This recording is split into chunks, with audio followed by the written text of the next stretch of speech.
Oh, hey, good evening. Welcome to what we call Prospects After Dark. I am your host. I am Kyle Reese. This is something we used to do that we don't do anymore, but yet here we are doing it again for absolutely no good reason at all. Once again, for Birds on the Black, it's a pleasure to be back working with Cardinals Gifts. It's a pleasure to be back here for my mindless rambling and ranting that will go on for as long as people are interested. We already have a bunch of people chiming in. They're already in here. I'm really excited. Look, Redbird Farmhand says, "What's up, Kyle? What's up, Redbird Farmhand? How are you?" As we go through this day, we've got plenty to talk about. It's time to have that cathartic release for spring training. I'm sure that people are probably on edge about that. Offensive struggles, maybe the older pitching coming around here as we get through the last 2 weeks of spring. I don't know. I've got my dirty 50 prospect list, which is kind of trash. Feel free to get into that. I'm anxious to talk about that. I wrote an article like I'm a real journalist. No, I wrote a post. I put together a post for the Birds on the Black that Gifts put an amazing picture of a stretched out Gary LaRocque face for an ode to once and future legends. That was pretty weird. If you have any questions about that or you guys want to talk about that, I'd love to go over that as well. But I would like to get caught up with some of the people that we have in here. Connor, we are here. Hello, Connor. Our good friend, Victoria Dryden. Victoria says hi. Here, just like I said, also happy birthday to your niece. Thank you. Yeah, this probably isn't appropriate to do, but let's raise our glass to my 13-year-old niece, Haley, as she celebrates her 13th birthday. We'll get into this here in a second. I guess the other thing we're talking about here on Prospects After Dark is I've really curtailed my drinking over the last couple of weeks, so almost 2 months. So what you're going to see me drinking, because I don't really drink beer anymore, I just have like one glass of bourbon before I go to bed. I'm drinking a non-alcoholic Corona, which is actually really good. And since it basically doesn't have booze in it, I'm drinking a Yingling Flight. This one does actually have booze, but they're light beers. I've been trying to drop some weight. So I've been in the workout room. I've lost some weight, and I'm just trying to satiate my desire for booze as best I can without the caloric intake. That's not to say that we're not going to be drinking booze. I still drink booze. I just drink less of it. Maybe. Who really knows?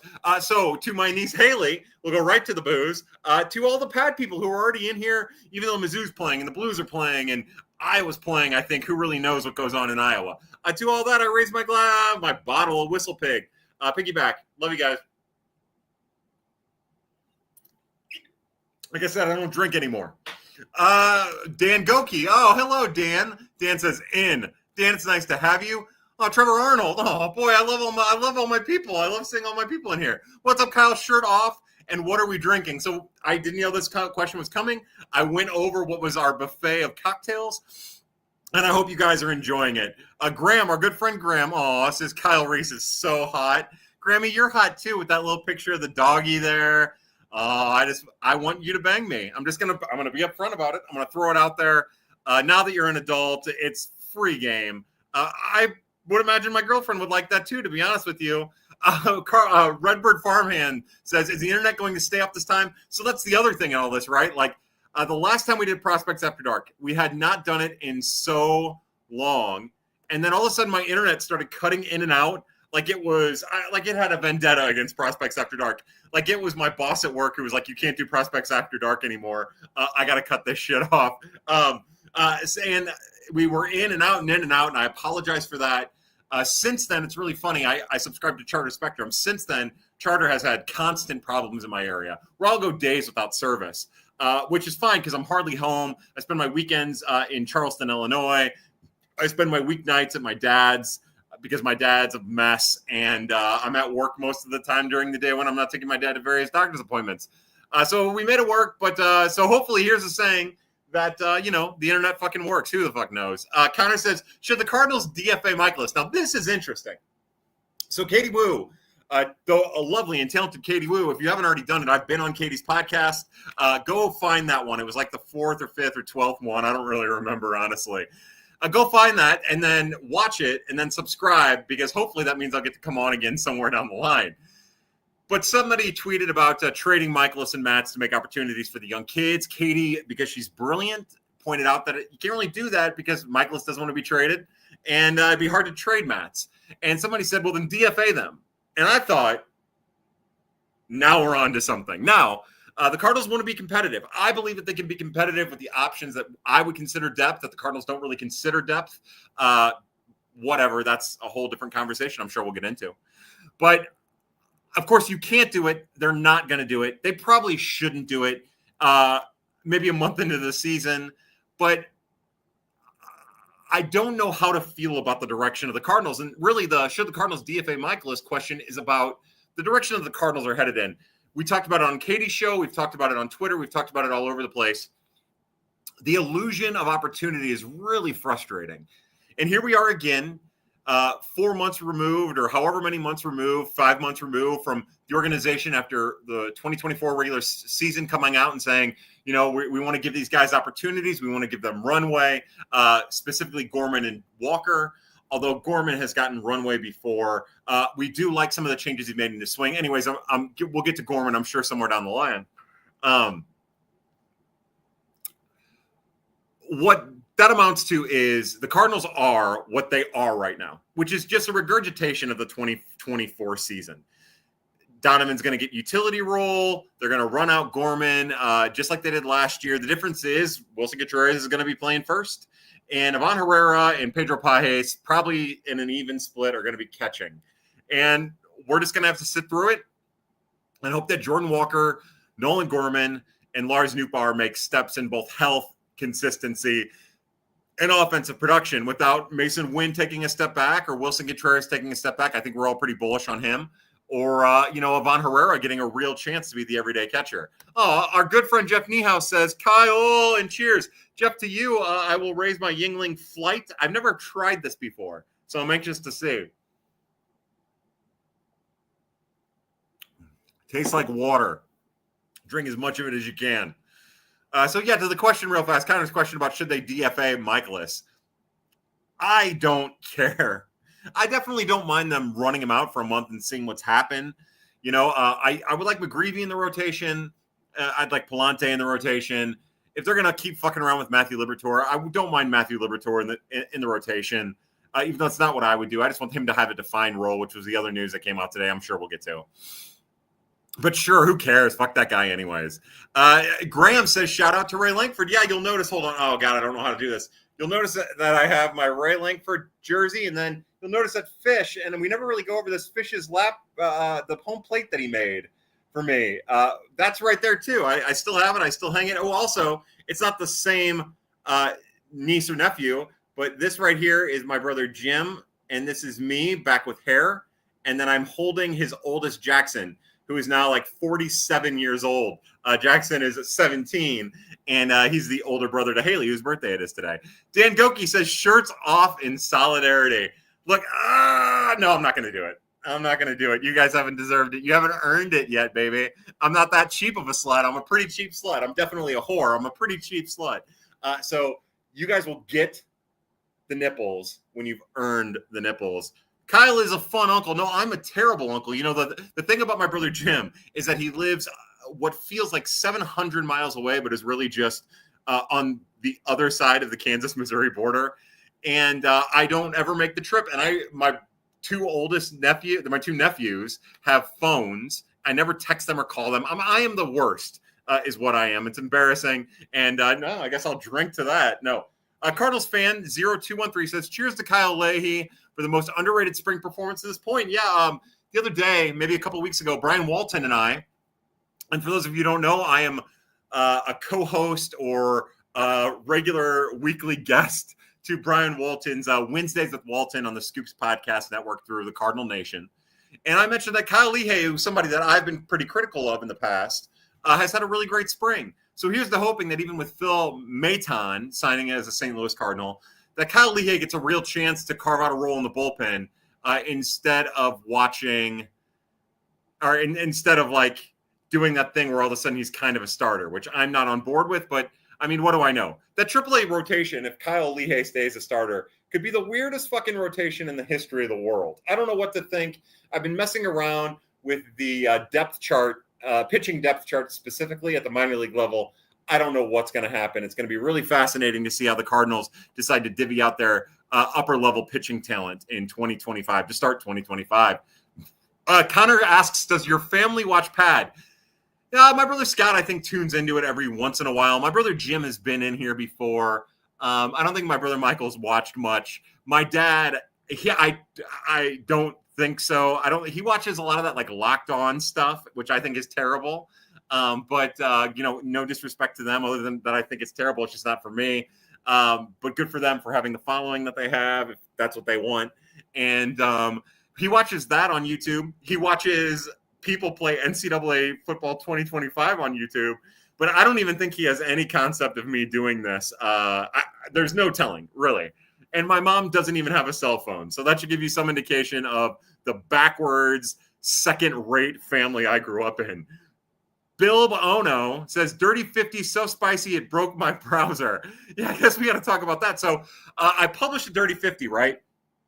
And then I put little notes in there for all the prospects, even though most of them are throwaway lines. And then I also put a screenshot of Fangraphs stats. Fangraphs is the best for quick stats like that, in my opinion.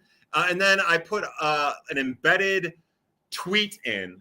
And I guess between the 51 pictures, if you include Cardinals Gifts, beautiful cover art, and then the 50 links to tweets, it crashed that thing. So I didn't have any time tonight.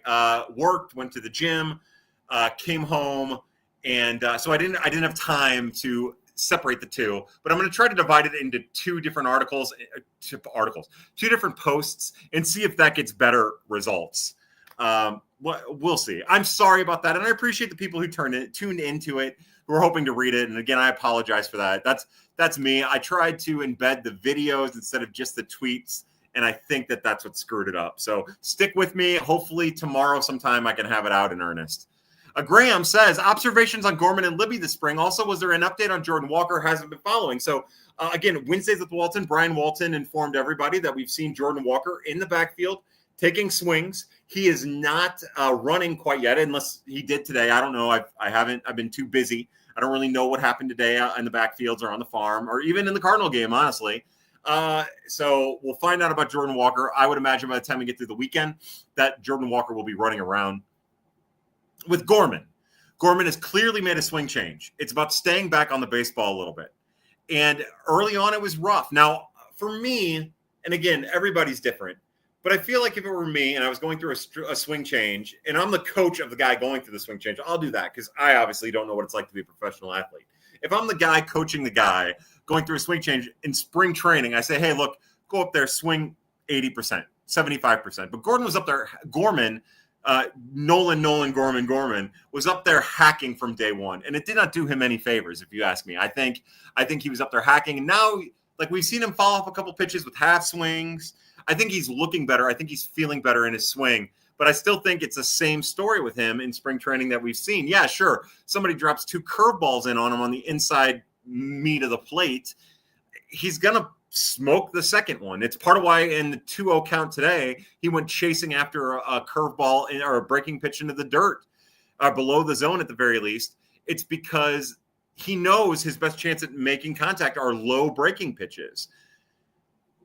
The main concern with that fastball is with the new swing is, will he still have an incapability of hitting high heat? And how will he adjust when he starts getting breaking pitches in front of the plate or under the zone? And today was not a good day for him. Yesterday was a better day for him. He's had good days recently. Again, consistency is the thing for him because he's never been consistent. He's always been streaky. And 2 weeks of statistical success will buoy 6 weeks of his stat line.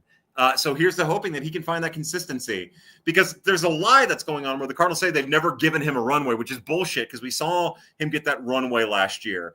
Again, I'm not trying to bust his balls. I am definitely busting the organization's balls.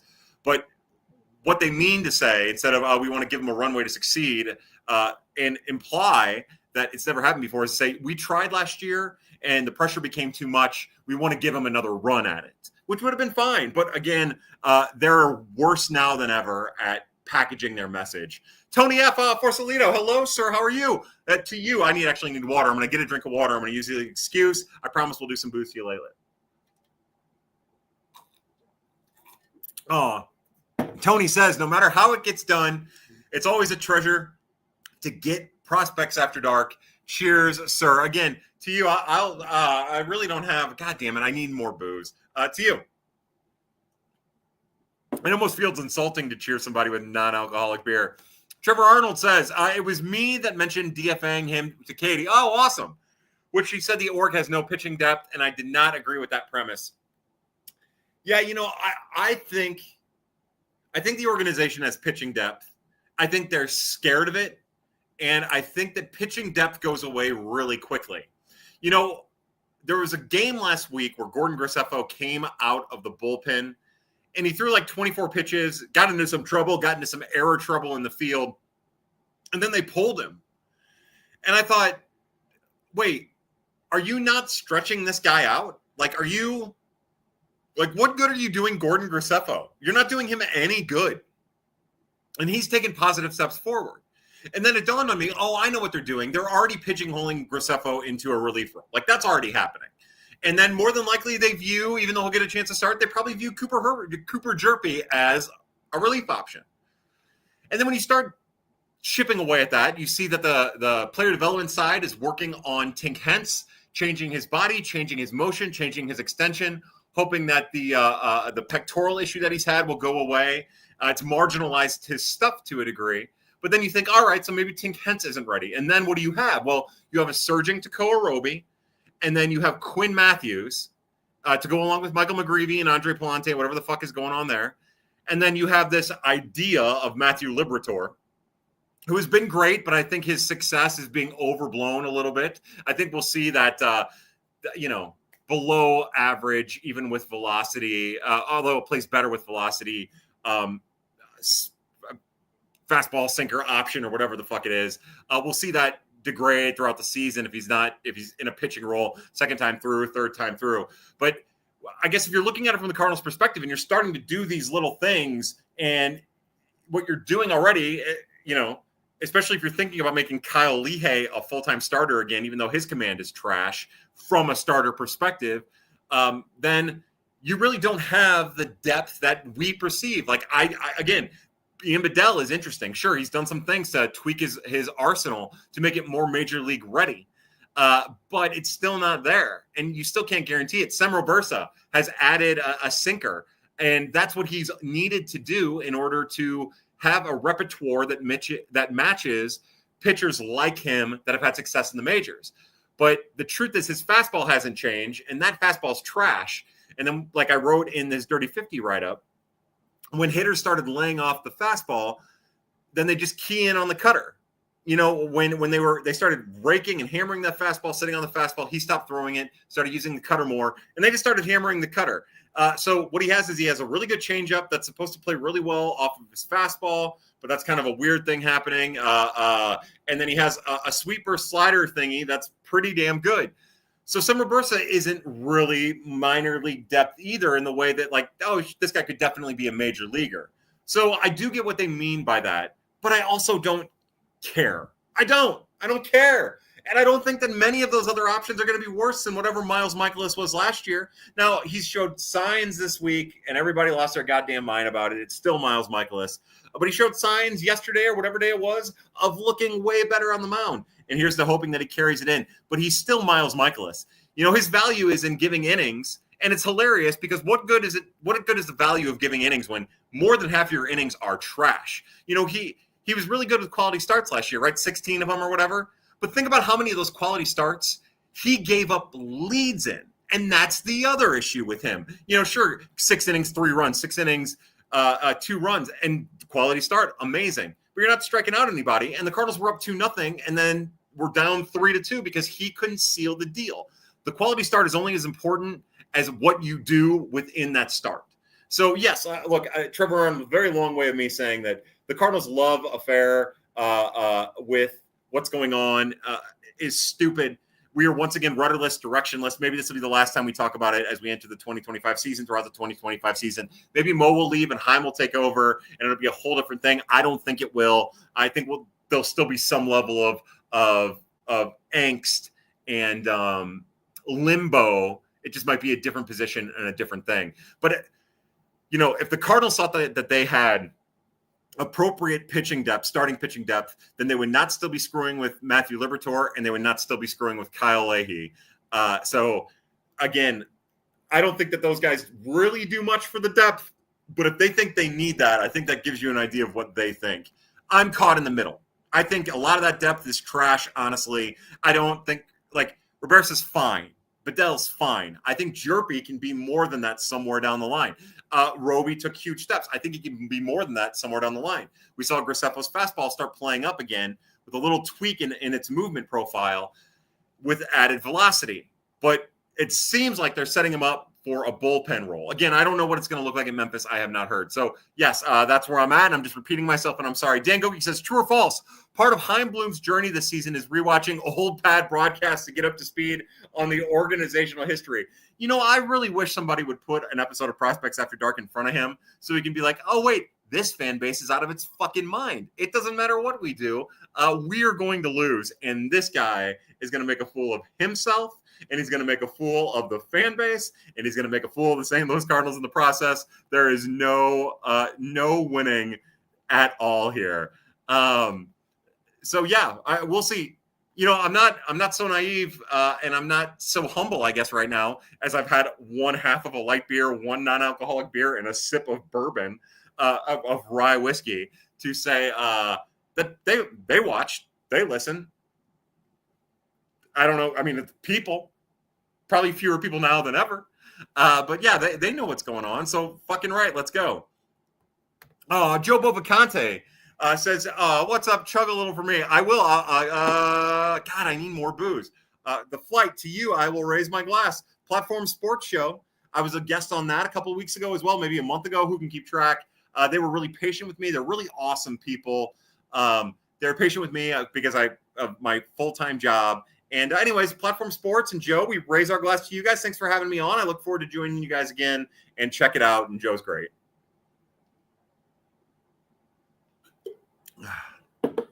Pretty terrific.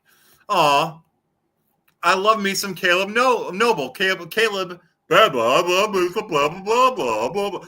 Love you, Kyle. Go Blues! Caleb, I need an update on what's going on with the Blues. If somebody could swing in here and give me an update on what's going on with the Cardinals and the Blues, I would love that. I turned off my television because I was worried that the internet would scramble the thing here like it did last time. And because of that, I decided that I did not want to chance it and that we would end up getting bounced. Redbird Farmhand says, where do you think Sajayce's ultimate ceiling is? Feel like he's kind of forgotten this year. He's definitely forgotten this year. I'm like lounged out. I don't think I've ever done Prospects After Dark where I'm like lounge. We did the thing when I was in the bed. I've been shirtless plenty of times, but I'm kind of lounging. I'm kind of going over this like I know what I'm talking about. Come, relax, get your smoking jacket on, get your cigar, get your bourbon, your whiskey, your scotch, your Irish, whatever, and get after it. But what do I think Sajayce's ultimate ceiling is?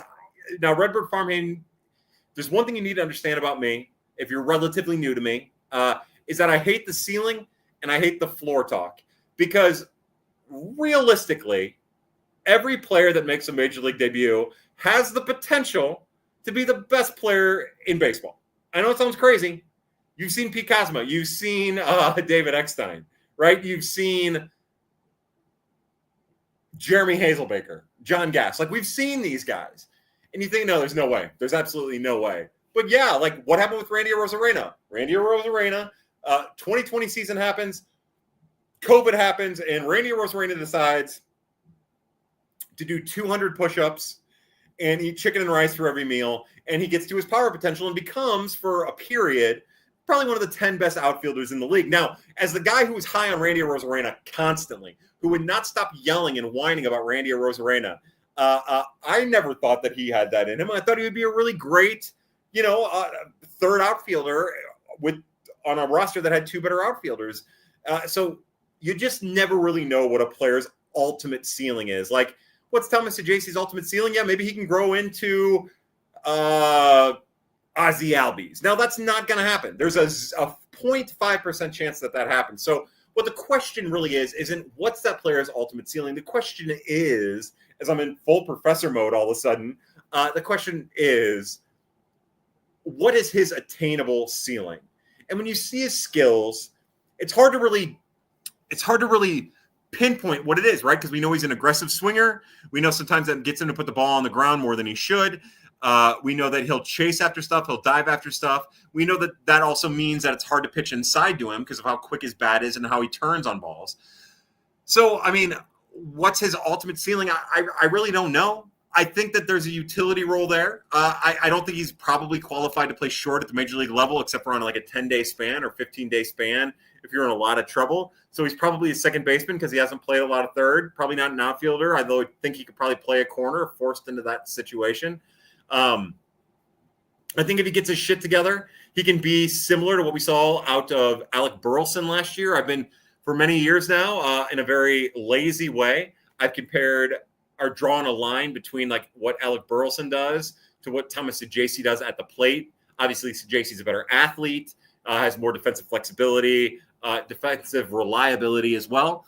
But yeah, like he could hit two, like it's reasonable to think that he could hit 230, 310 with 18 home runs and another 20 RBIs or another 20 doubles, 25 doubles in 500 plate appearances in key matchups with a lot of ebbs and flows, depending on how he's seeing the ball and hitting the ball. I think that's, while being a utility bat, I think more than likely that's his role. You know, he'll need an opportunity, just like Burleson needed last year, to have a chance to even carve out a role for him. The other thing about Saggesi is people keep asking me, like, with Nolan Arenado on the roster, did that cut Thomas Saggesi's chances of making the majors? And I just keep going back to, like, even if Arenado was not here, the Cardinals were never going to use Saggesi as like a platoon bat or a utility bat. So really what it came down to is the minute the Cardinals committed to this quote unquote runway for the first time for Nolan Gorman, that's pretty well when Thomas Saggesi got ruled out and when they decided that he would not get reps at short in spring. Cardinals fan, except for like a couple. Cardinals fan 0213 says, if Ciani is the opening day center fielder, it's hard to even take the Cardinals serious to this point. Would like to see Scott and Kaepernick platoon. Would be cool. So, the toughest thing about the platoon is that they're both left-handed swingers. And, of course, one's better against lefties than the other. The other issue is that Matt Kaepernick can be okay in center. He can be okay. He can do some flashy stuff, but he's really just fair to Midland in center. He's a corner outfielder with an uneven, unbalanced, unreliable arm. And if you don't mind getting him some at-bats in center, I'm cool with it. I would do it. But really what it comes down to is Victor Scott Wright and Michael Ciani. And I think you're right. I think when it comes down to it, I think they're going to end up putting Ciani in the opening day center fielder. When we all know that guy probably doesn't have, defense aside, and on this crappy Cardinal team, potentially overachieving Cardinal team, but on this, whatever the hell Cardinal team it is, Thomas Saggesi has no role. Sure, on a good team that you're 100% going to make a playoff push, great fourth outfielder, great platoon bat, but not on this team. So I would like them both to be on the roster, and I would just like for them to get at bats. I would like both Scott and Kaepernick to get at bats. I would like for Victor Scott to get everyday starts in center. It's so funny, like they were so willing to do it last year, and he was not even remotely ready. And he's made so many adjustments, so many changes. I still don't think he's as good as his spring training stats have been. We've seen him turn on a lot of fastballs inside, like he's hunting for fastballs. That's dangerous. But he's also made progress defensively in center fielder. He's not where Ciani is. He's not close to Ciani. He's still working. He's still getting there. It's better than it was, but it's still uneven. That's all just to say, look, Victor Scott is your opening day center fielder. What are we doing? He's listened to the coaches. He's committed himself. He's become a more well-rounded person and player. Let's stop screwing around here. Just give it to Victor Scott. Send Michael Ciani anywhere. I don't care where, because he has no value to this Cardinal team other than as a defensive replacement. Doobie doobie doo. 555 says, welcome back, Crown Boy. What are some realistic benchmarks we should look out for this season that'd be indicators that the org shift in player development is bearing fruit? Well, I think that the first thing we need to do is, and again, I'm not John Mozeliak. I'm not trying to, but like there has to be some patience, right? You're asking this new player development staff to change things in like 3 months. And that's just not going to happen, right? They've been working with guys down there for almost 2 months now. All the minor leaguers in full have only been down there for like a week and a half. So the first thing we're going to look for is nothing at first, right? Like we know that things are changing with Tink Hence. We're just going to let it play out. We know that his fastball has become trash because of how they've tweaked him a little bit. And we also know that probably marginalizes some of his other stuff in the process. We're going to give them time to work on it. I'm already annoyed with it. I already hate it. But I cannot be as whiny and bitchy and pussified as I've been about the player development on the pitching side in the organization and then see all these changes and all these progressive ideas come in and then say, no, fuck these guys. They need time. So what I would say is the first 2 months of the minor league season, feel free to look at stats, but don't invest into them. Of course, we're not going to get advanced data from AA and high A. It's going to come from Palm Beach at low A and Memphis in triple A.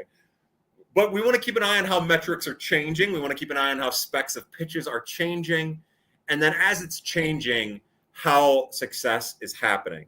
I would say that by the time we get to June, we'll have a better idea of how things have changed and who it's changed for. And that'll be a good indicator of the direction that things are headed in. But I don't think we have any idea just quite yet. I know we've seen positives from Roby and Graceffo. A lot of that they did on their own. There's pitchers we've seen positives from. I just think that we need to be, as much as John Mozeliak has ruined the word patient for me, we just need to be patient with it. Jonathan Barra said, Jonathan Barra says, drinking some cookie dough whiskey in honor of Prospects After Dark. Ooh la la! I've never heard of cookie dough whiskey. I'll be honest with you. I'm gonna pull the picky back up, and I'm gonna cheers you. Are you just drinking it straight on ice, on the rocks? I mean, are you drinking it neat? Or are you drinking it on rocks? Do you have it in some delicious treat I don't even know about? Maybe milk. Ooh, I bet that'd be good. To the pad people, again, thank you for being in here. I know it's a weird night with weird stuff going on, and I just appreciate your time. So thank you very much.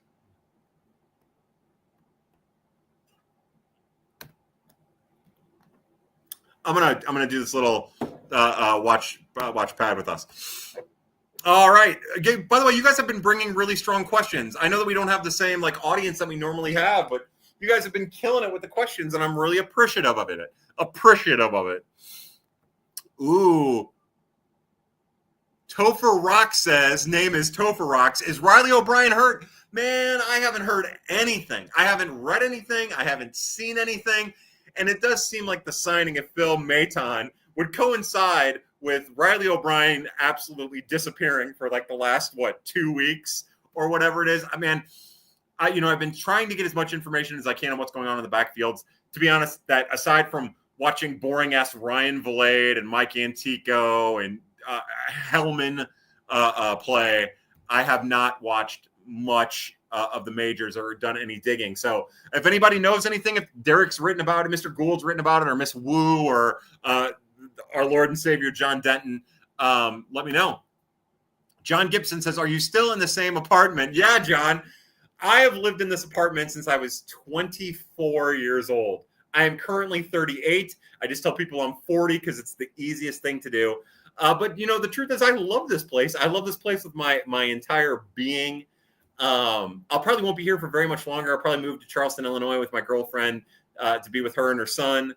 And as soon as my dad dies, which apparently is never going to happen, guy was diagnosed with stage 4 cancer 7 years ago. And I could try to just strangle him, which I probably shouldn't say in case he does die of choking or asphyxiation. But I could strangle him and he still wouldn't die. He just wouldn't die. He can't die. He could get struck by lightning 75 straight times in the next 3 minutes and he would not die. He makes my life miserable. And he makes my brother Scott's life miserable. But thank you for the therapy session, by the way. No, look, there's no killing him. And because of that, I only bring that up because When I first moved into this apartment, and again, I guess I'm in full on rant mode. When I first moved into this apartment, I was coaching Little League baseball, and I was never home. And then I started dating my girlfriend at about the same time that my dad got sick. And then I was spending all my time at my dad's, and that coincided with Little League ending. And, I'm gone all the time, and I'm never here. So it's really kind of like a summer home, is a summer apartment is what it is at this point. So doesn't stop people from breaking into my truck, though. So God bless them for that. God, I love the city of St. Louis. Shep3 says, "Oh, what's up, Shep3? I am crazy. Am I crazy or in the minority at all for thinking this is a 65-win team? No, look, Shep, I'm not going to lie to you and tell you that this team doesn't have the chance to win. Like, that is within the realm of possibility. I do. I think that they could be a 65-win team, especially if they're shit from the start and then they start selling people off. I do think that the depth behind some of the options that they could sell off isn't much of a fall off. But yeah, look, that is well within the realm of possibility, especially if they're so committed to this run, giving Nolan Gorman another run, and he's just more of what he was last year, just with a different swing. And if Brendan Donovan gets hurt, or Lars Nootbaar gets hurt, or Jordan Walker does not make any steps forward, yeah, look, Miles Michaelis, Steven Matz, nah, you know what I mean? Sure, that's just noises, but you know what I mean. And all I did was make noises. So yes, it could very well be a 65-win team. I don't think that's likely. I think if you wanted to go on the low end of likelihood, 70, 75 wins is definitely more likely. I mean, I love these players. I love these guys. I love Mason Wynn. I love Ivan Herrera. Not just as players, as people. Obviously, Brendan Donovan is somebody that I hold close to my heart. Lars Nootbaar, I like that guy a lot. Nolan Gorman, I like a lot. Nolan Arenado, I love. It sucks that I have to kind of hate him, that they make me hate him a little bit. But I don't really hate him, and I love him, and I hope he's a fucking monster this year. I love Wilson Contreras. Every growing minute makes me love Wilson Contreras more. But I do think that it's reasonable for fans who think that they could be a 65-win team. The only thing I would say is I would encourage you to just look for some positives, because if you think that this is a 65-win team, then almost certainly every little thing is going to stick out as being an indicator of how shitty this team is. And I'm not telling you to just be optimistic and look for the roses in the shit pile, but don't let it justify your opinions. Open your mind to maybe some of the good things that are going on. I'm going to try, even though I am being ultra critical of the team, how it's composed, and what they're hoping for, and what they should have done this offseason. So they could be a 65-win team. They could be an 85-win team. I guess in my mind, 65 wins is the same in the low end as expecting the Cardinals to win 90 games on the high end. Neither of those things are going to happen. They're within the realm of possibility. More than likely, what you're talking about is condensing that window by 10 games on both sides. They're probably a 75 to 80 win team. But again, you never know after a sell-off or if people start getting hurt. Dan Goki says, got to be pitcher at 5, right? The minor league is producing starters in the 3-5 slots. I don't see an ace, although intrigued by Matthews. Yeah, look, who do you take at 5 in the draft? I would remind everybody that we're almost into, and it might have started already. I'm sorry, I'm messed up, but we're not even into conference play in college baseball yet. So as far as who the Cardinals should take at 5, I love Iva Arquette. Our boy Kareem loves Iva Arquette. It's awesome that we came to this independently. We talked about him a little bit here and there, but we kind of came to it independently. So I think that should give you a good idea that Iva Arquette is a real candidate at 5, hopefully for the Cardinals. I don't know. You never know with them. You just never know. I haven't talked about it either, so I have no inside information. I have no anything at all. But look, I'm not ready to say pitcher at 5 at all. You're right; they don't have an ace. Quinn Matthews probably isn't an ace, but I would also remind everybody that when you look through the league, is Sonny Gray an ace? Because Sonny Gray is definitely one of the top 30 pitchers in baseball, but I don't think any of us view him as an ace. I think we thought he had the potential to be an ace. He showed ace-like qualities in 2023 before he signed with the Cardinals and pitched in 2024. But I just think that the ace thing is kind of overblown. And from an expectation standpoint, it's just so hard to have an ace. Even Zach Gallen was only really an ace for a period of time. Sometimes pitchers are only an ace for a period of time. I would argue, and we forget about this, but between 2015 and 2017, Carlos Martinez was one of the 15 best pitchers in baseball, 28 best pitchers in baseball. People forget that. Was he an ace? I think a lot of times we talked about Carlos Martinez needing to take the step to become an ace.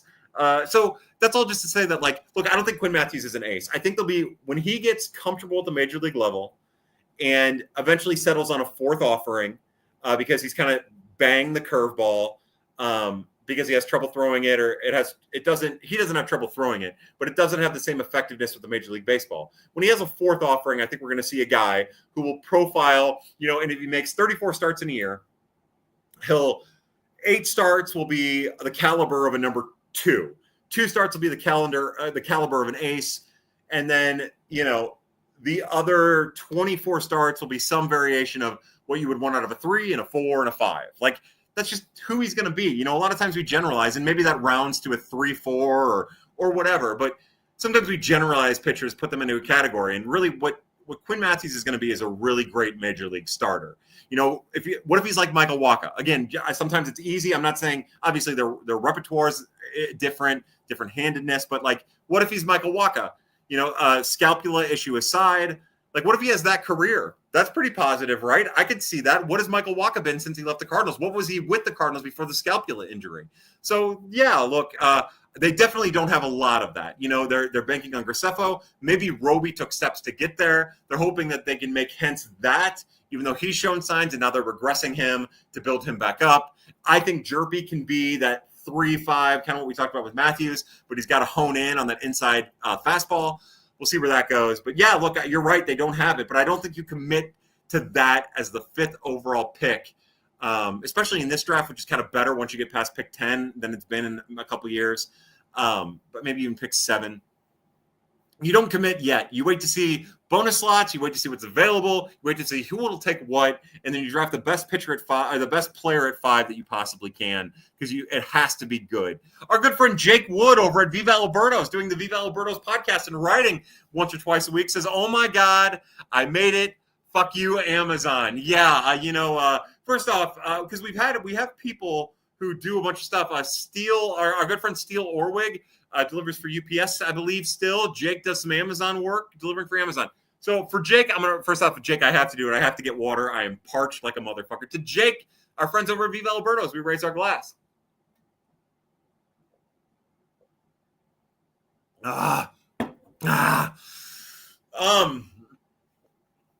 Yeah, so welcome, Jake. It's nice to have you. Jake wrote an article about comparing Pedro Pages and Ivan Herrera over at Viva Alberto's. You should go check it out. I retweeted it. It's in his feed.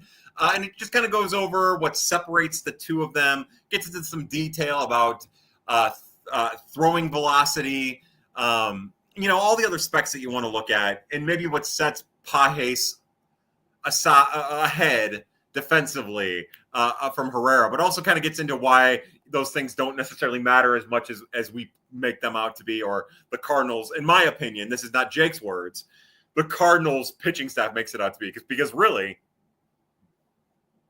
and also Jake gets into how the pitchers themselves are not doing either of the catchers any favors, aside from a couple pitchers here and there, I believe, who aren't even in the organization anymore, like Gibson or whatever. And then Lynn was also terrible. Spanky says, "Love you, Kyle." Hello, Spanky. I love you. I don't know you from a hole in the wall, but look, nothing shows love like a non-alcoholic Corona. What a fucking asshole I am. But Spanky, thank you for being here. Oh my God, look at me. Jonathan Barris says Blues lost 5-3. That fucking blows. But they were playing hard. They played really great that first period. The lounge episode. Jeff Niehaus says, "Jeff, I love you, baby." Jeff, you're gonna get the whistle pig treatment, the piggyback whistle pig treatment. I'm gonna end up drinking all this, which is twice as much bourbon as I drank in 6 weeks or 8 weeks or something like that, and I'm going to be a mess. Josh Jacobs, our good friend over at Redbird Rants, and their podcast network is kicking ass. Now, again, before we get to Josh's question, which, By the way, it's 8:59 right now. We've been on for 44 minutes. And Josh asked this question about 20 minutes ago. But before we get into that, I want to say that, again, my boy Kareem and all of those people, Sandy McMillan, Joshua Jacobs, Andrew Wang, the whole Redbird Rants group, they've been doing great work. I told Josh Jacobs at Winter Warm-Up that, like, there's a certain amount of pride that he and his staff should take because we all know Redbird Rants was trash. Like, it was clickbait nonsense. And those names in particular that I just mentioned have helped turn it around into something respectable, something exciting, and something worth reading and looking into, but more importantly, worth listening to, because all of their podcasts are really great. So you should take some time to read it. I love this community. I think the one thing about the Cardinals being really shitty is that it's kind of ruined the positive nature that is our community, because we're kind of at each other all the time. Like, when I'm pessimistic, I'm always fighting with people who are optimistic. And when I'm optimistic, I'm always fighting with people who are pessimistic. And it blows.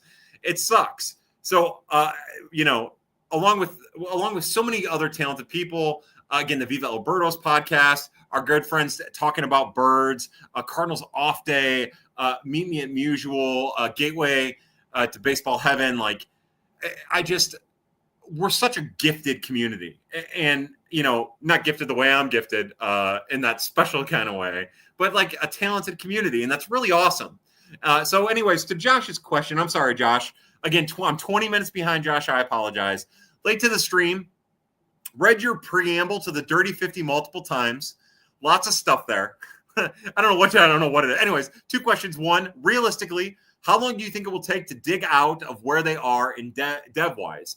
I think it depends on the players. I think that's the one part of this, Josh, that maybe, like, we're putting a lot of pressure on, and I even did it in the article, and I wish I would have backed off on it. I'm kind of disappointed that I didn't take a second to put this into to categorize this, but like, it's not just on the player development. The pitchers have to buy into it as well. Like, I don't think that it's as much of a player development issue on the hitting side.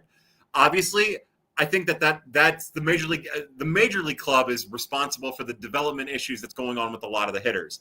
I think it's interesting that the hitters that have had success are the well-rounded collegiate bats and Brendan Donovan and Lars Nootbaar, and then you can argue about Nootbaar's success, and then Mason Wynn, who had a great year, but also maybe is tweaking with things a little too much that make you worry about what we might be getting in 2025. Now, I am not worried about Mason Wynn at all. I think Mason's going to have a great year. Mason's the best. I love that guy. I would take a bullet for him, as I would Brendan Donovan, and about half of the team, to be honest with you. But it does come down to the pitchers in the organization. If the pitchers in the organization are open to it, and if they can comprehend what's being brought in front of them, then I don't think it will take long to dig them out of this hell that they have development-wise. I think that we'll start to see, and again, the returns from the 2024 draft are going to be weird. Brian Holiday's weird. Braden Davis is weird. Josh Cross is weird. Cade McGee's weird. Ryan Campos is not as weird, not particularly weird, pretty generic, but there's a lot to build on there. Andrew Dukanich, Jack Finley, those guys are really interesting. But I don't think that we'll have a full idea until maybe 3 months into the season of exactly what's happening. And I think we'll have a better idea then of how long it'll take for them to get out of the development hell. And that'll coincide with the 2025 draft, where we'll start to see exactly how the scouting staff is adjusting their draft picks to meet the development staff's needs and strengths. And again, that'll be the tell-all. Again, just how responsible the scouting staff has been for the hell that the Cardinals are kind of in, other than, of course, the international side, which hasn't done shit in years except for give us Ivan Herrera. And, half of Miles Michaelis' career, half of a couple relief pitchers' careers, that was also half trash. So, again, Matt Slater's overrated. We hate Matt Slater. It's whatever. He tried to do really well, but he just wanted to go in par. Anyways, it's none of my business. So I think it's going to take, I think we'll have to adjust. I don't know for sure. I think it can happen quick. We talked about it on your terrific podcast. I just think it's going to take a little while for us to really gauge what's going on down there. I think then we'll start to see, again, draft time, how the scouts are adjusting to it and what the Cardinals draft. And if it's just more of the same, then that's on the scouts. It's on the scouts and whoever told them to draft that way, because those days have to be in the past. Andre Palante was fine. Counter Thomas is fine. Hopefully Counter Thomas carves up the Cardinals when he sees them pitching from the Brewers. But yeah, we're going to see. I don't have the answer. I wish I did. We're just going to have to wait and find out. It could be quick. I maintain what I said on your podcast, Dealing the Cards, that it could be quick. I just don't think that we'll have any capacity to understand for months. Josh's second question is, you mentioned the scouting department targeting that certain mold of pitchers the development group wanted. How much do you think Flores' group is ready to change that target? Look, I don't know a lot of those people particularly well. I know that they're smart people. I know the development staff from the past couple of years, even in all their failures, were smart people, smart, wonderful, nice, kind people, highly respected human beings. But I do think that if you guide the scouting staff, if you put them in a direction of what you're looking for, they're going to give it to you. Look, we've seen this. You look back into a couple drafts, and the Cardinals do some really interesting things with pitchers from round 6 to round 19, 20. Again, not great things, but some interesting things. We even saw it this last year with the 13th round pick Nolan Sparks, Andrew Buchanan, Jack Finley. These are all kind of interesting guys. Now, Holiday, Davis, and even Finley fit into that old school mold, right? The Hansen, Mounts, McGreevy mold. But we've also seen them do it with Jerpy. So I do think that they have the capacity to expand and open themselves up to it. I believe in that group, even though the results are incredibly uneven. They've swung and missed it. Hopefully not Joshua Baez. We're going to give Baez time because he's still only 21. But they swung and missed big on Ryan Holgate and also Trey Fletcher, which are tough things to swing and miss on, especially Holgate as bad as they did. Honestly, I think you could argue Ryan Holgate is the worst draft pick that this group has ever made. That's an embarrassing draft pick, how that all went, and even where they drafted him at, even though you can kind of understand what they were doing. So, even Delvin, even Dylan, even Dakota, going all the way back there, you can see it. It makes sense. So yeah, look, that's all just to say that I do think that some of the shift is already happening. I thought we saw that last year as Heim came in. Of course, it was held back by who was already here. And I think we're going to start to see, I think it's going to be a really interesting draft as compared to other drafts in the past with who the Cardinals draft from a pitching standpoint. Trevor Arnold said, how pissed should I get on a weekly basis when Pages' stealing starts away from Herrera, when Pages sucks and Herrera rocks? Yeah, you should get as pissed as you would like to be. I'm going to be pretty whiny about it, I'm sure. Here's the frustrating thing about Pedro Pages as a catcher, is he's going to do just enough at the plate and just enough behind the plate to warrant starts. He's not going to warrant it the way that Ivan Herrera does, but it's going to be enough where, if you're the manager and you're trying to appease starting pitchers and you're also trying to find the middle ground for development and player performance, where it's going to be easy to justify putting Pedro Pages into the lineup, right? He's going to go 0 for 16 and then 4 for 10 with a couple home runs against some tough pitchers and throw out a base runner out of 1 out of 12 base runners. And you're going to be like, oh, okay. Well, Ivan Herrera didn't do any of this. Miles Michaelis wants Pedro Pages to catch him every game. Steven Matz had good luck with him a couple starts in a row. We're just going to run with Pages for a little bit. And you're free to get as pissed off as you would like. I know I'll be pissy about it when Pages doesn't perform. And I will bitch and whine and complain about it. Absolutely, I will. And you should too. Here's to hoping it doesn't happen. Again, I've been pretty critical of Pedro Pages, but he is perfect for what he is. He's a perfect backup catcher who should start, 40 of 162 games when you're trying to develop, maybe 50 of 162 games. How about that? 62 of 162 games. I think I'd be fine with that, honestly. Especially this year, that should be his role. It won't be, of course. He'll start 100 of 162, and we'll all be pissed off. Victoria, our good friend Victoria, says, curious on your thoughts on Phil Maton. Victoria, I'm going to take a second to probably polish off this non-alcoholic Corona. What are you drinking tonight? Are you into the coffee tonight? Is that what you're getting into? belated cheers there. I don't really have any thoughts on Phil Maton. He's here. He's going to pitch. What variation of success on Chris Stratton's level will he have? Who knows? I know that the Cardinals will probably put him in situations right away that he's not ready for. If there's one thing we learned from Greg Holland, it's apparently nothing. Just sign pitchers this late. I would have preferred that they signed Keenan Middleton and just kept him on the cooler for 3 months or whatever, and just gave Lehigh and Roycroft a chance to run with those spots. Along with O'Brien, but maybe O'Brien's hurt. No one knows. So, look, I don't know what the terms were. I know it was 1 year. I didn't see the cost of it. I'm sure it was cheap as hell. And honestly, fine, bring him in. I know our good friend Adam, sports. I can't think of what his name is. Adam K. Torts Illustrated or whatever it is. Oh, Torts Illustrated. I get it now. I've never said it out loud, I don't think, since I found out he was a lawyer. I get it. That's really clever. I like it.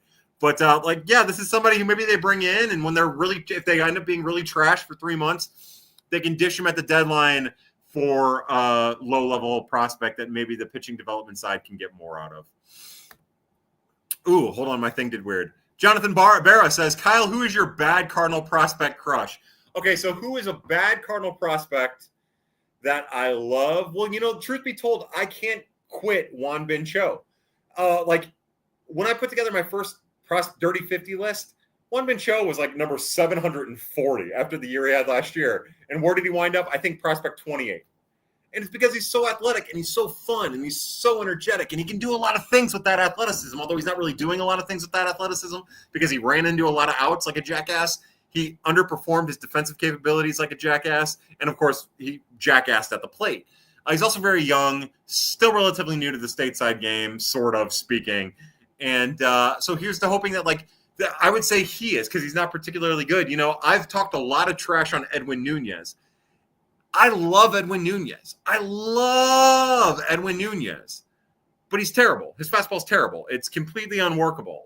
He's got to change it completely. And hopefully that's something that we're going to keep an eye on. Maybe the new pitching development staff can make it all work. I would think if you could do it with anybody, it'd be Edwin Nunez, because of how he makes his other stuff spin, his secondary spin, because a lot of that stuff is really good. So he's one that comes to my mind, even though I trash on him a lot. One prospect who I like, two infielders, although Noah Medlinger is more of a utility player. More than likely, Noah Medlinger isn't going to be a major leaguer. His best chances, of course, is a utility player, but the Cardinals fucked up all that. The second-rate development from last year kind of fucked up all that, kind of fucked up his head, how he performs at other positions when they marooned him out in the outfield. Anyways, he's one. He's not particularly good. He does some really good things. Not a guy you would look at and think, oh, that guy's going to be a major leaguer. But I love Noah Medlinger. And then Miguel Villarroel, infielder who had a bunch of hits for Palm Beach last year, stalled out at Peoria being overly aggressive, making bad swing decisions. I love Miguel Villarroel. I just love him. He is not going to be a major leaguer unless things change big time for him. Almost stands no chance at all. He's one. And then another one that comes to my mind as I stalled there is catcher Carlos Linares. He's low-key the best defensive catcher in the organization. And I know people in the organization argue with me about this, but he doesn't do everything as well as some of the other prospects, but he's more complete across the board. And I love Carlos Linares. So he'd be one. And that's a great question, Jonathan Barrow. I love that. Grammy says, known Cardinals fan, Phil Maton. Yeah, that's fun. Grammy, I love you, bud. I hope you're doing well. Yeah, I just hope you're doing well. Jake Wood says, I love that you have a purple shirt on, very on brand. The world is right because of your innocuous details in my eyes. This innocuous detail in my eyes. Yeah, I guess for people who don't really know, I don't do this on purpose. At some point during Prospects After Dark, when Prospects After Dark first started, purple became the defunct color of Prospects After Dark. And I think it was in part because I was reading the Hawkeye comic by Matt Fraction and David Aya, along with Francisco Francavilla. And he's just always wearing a plain purple shirt. And I think subconsciously, I did not make this. I started just wearing plain purple shirts everywhere. And then that kind of coincided with the dirty list, where I was picking purple and this beautiful color blue that I think was brought on by Cardinals gifts, actually. And these two became like one. And then now, without realizing I'm doing it, all I wear are different colored purple shirts and plain black t-shirts. This one says Blue Ridge Mountain in honor of Blue Ridge Mountain, but also in Tennessee, of course, but also one of my favorite bands, Fleet Foxes, who has a song called the Blue Ridge Mountains, which is over near Tennessee. Yes, we love it. These are nipples. Oh, wait, hold on. Let me get Jake. These are nipples. Sure, it's not all the way off, but you got a little sneak peek, you dirty sluts. Dan Goki says, are there enough spots on the bench to carry Luken Baker? Yes. And if there's some fucking way that they fuck that up and they fuck up Luken Baker after the progress he's made, after the bat speed he found, after being the only one doing anything worth talking about in spring training, really, then fuck them. Honestly, I hate to be that way, but if you want to see me go fucking nuts on Twitter, I'm going to lose my fucking mind if Luken Baker does not make a bench spot for the St. Louis Cardinals. This fucking half-rate, half-talented 40-man team. If he does not make a bench spot, then fuck them all. And I know that's so ridiculous to get so riled up over such a minute little detail when he's probably only going to get 7 at-bats a week. But it's so fucking stupid. It could not be any dumber because he's so unique. You need a right-handed power off the bench. Sure, he's kind of a shit first baseman and all he can play is first, but who cares? And also you have Burleson and Contreras, but who cares? Develop that guy as your right-handed bench bat. Develop him as it. And you know what? If it doesn't work for a month, you talk about giving him a runway. You give him 7 at-bats a week. Don't do it for a week and then give him 3 at-bats the next week and then 1 at-bat the next week. Stick with him in that role. That should be his fucking role, and he should get 3 months of it, even if he isn't successful in the first 2. Dan, I'm losing my mind over this very simple, very unimportant question about Luken Baker, and I am sorry. And I am sorry about that. But yeah, look, there has to be a bench spot for Luken Baker. Has to be. In this offensively challenged fucking shit, potentially shit show of a lineup, if Nootbaar and Walker don't take steps forward, I don't think Gorman matters. Gorman doesn't matter. It'd be awesome if it happened, but it does not matter. That's the one area you have depth in. And sure, his power is awesome, but you have left-handed depth. You have infield depth. Nolan Gorman doesn't matter. Outfield matters. You don't have shit for outfield depth. That's why Walker matters. That's why Nootbaar matters. Gorman's whatever. He can be a very special thing in a lineup, but he doesn't matter. He doesn't matter at all. Give me Luken Baker. Give me Luken Baker all day. Matt Thompson says, what would you do with Zach Thompson? Here's what I would do with Zach Thompson. I would say, hey, Zach, could you please be healthy for us? And also, how come you're so fucking weird about the way you train for baseball? Yeah, when a warm-up, he went up there and he wouldn't talk about velocity. He wasn't focused on velocity. And he went back and worked with the pitchers or the pitching coaches and the coaches from Kentucky from when he was at Kentucky. And we all were worried about him in Kentucky. And I just thought, dude, you need to change. You went to Tread and tried to chase velocity. And you've convinced yourself that velocity doesn't matter. And look at you. You felt confident going into this year. And now where are we? We have a strain, a tear, and you're out for a month. So I guess if I had my choice and if I was running the Cardinals organization, what I would say is, how about this? You get healthy, you put yourself in a position to pitch, get ready for a rehab, and then right before you have your rehab, once you get through your rehab, we'll have that talk that we had with Andre Palante last year. We will tell you, hey, look, we want you to be in the bullpen. Do you want to be a starter? And if you're going to be a starter, it's going to be at AAA. And you have to earn your way to the majors. I let him make the choice. And if he wants to be a starter, go ahead, go down to AAA and earn it. That's what I would do. And if not, I would say, look, your best chance of making it to the majors is to find your way into the bullpen and become lights out back there. But if you want to be a starter, we'll give it a run. That's what I would do. And then I would wait to see how the season goes. If he gets healthy, which we'll see. We talked about his time in Kentucky.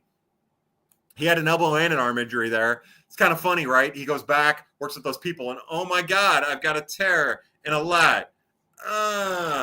So how about this? How about you stop fucking around with those people who didn't really help you at all?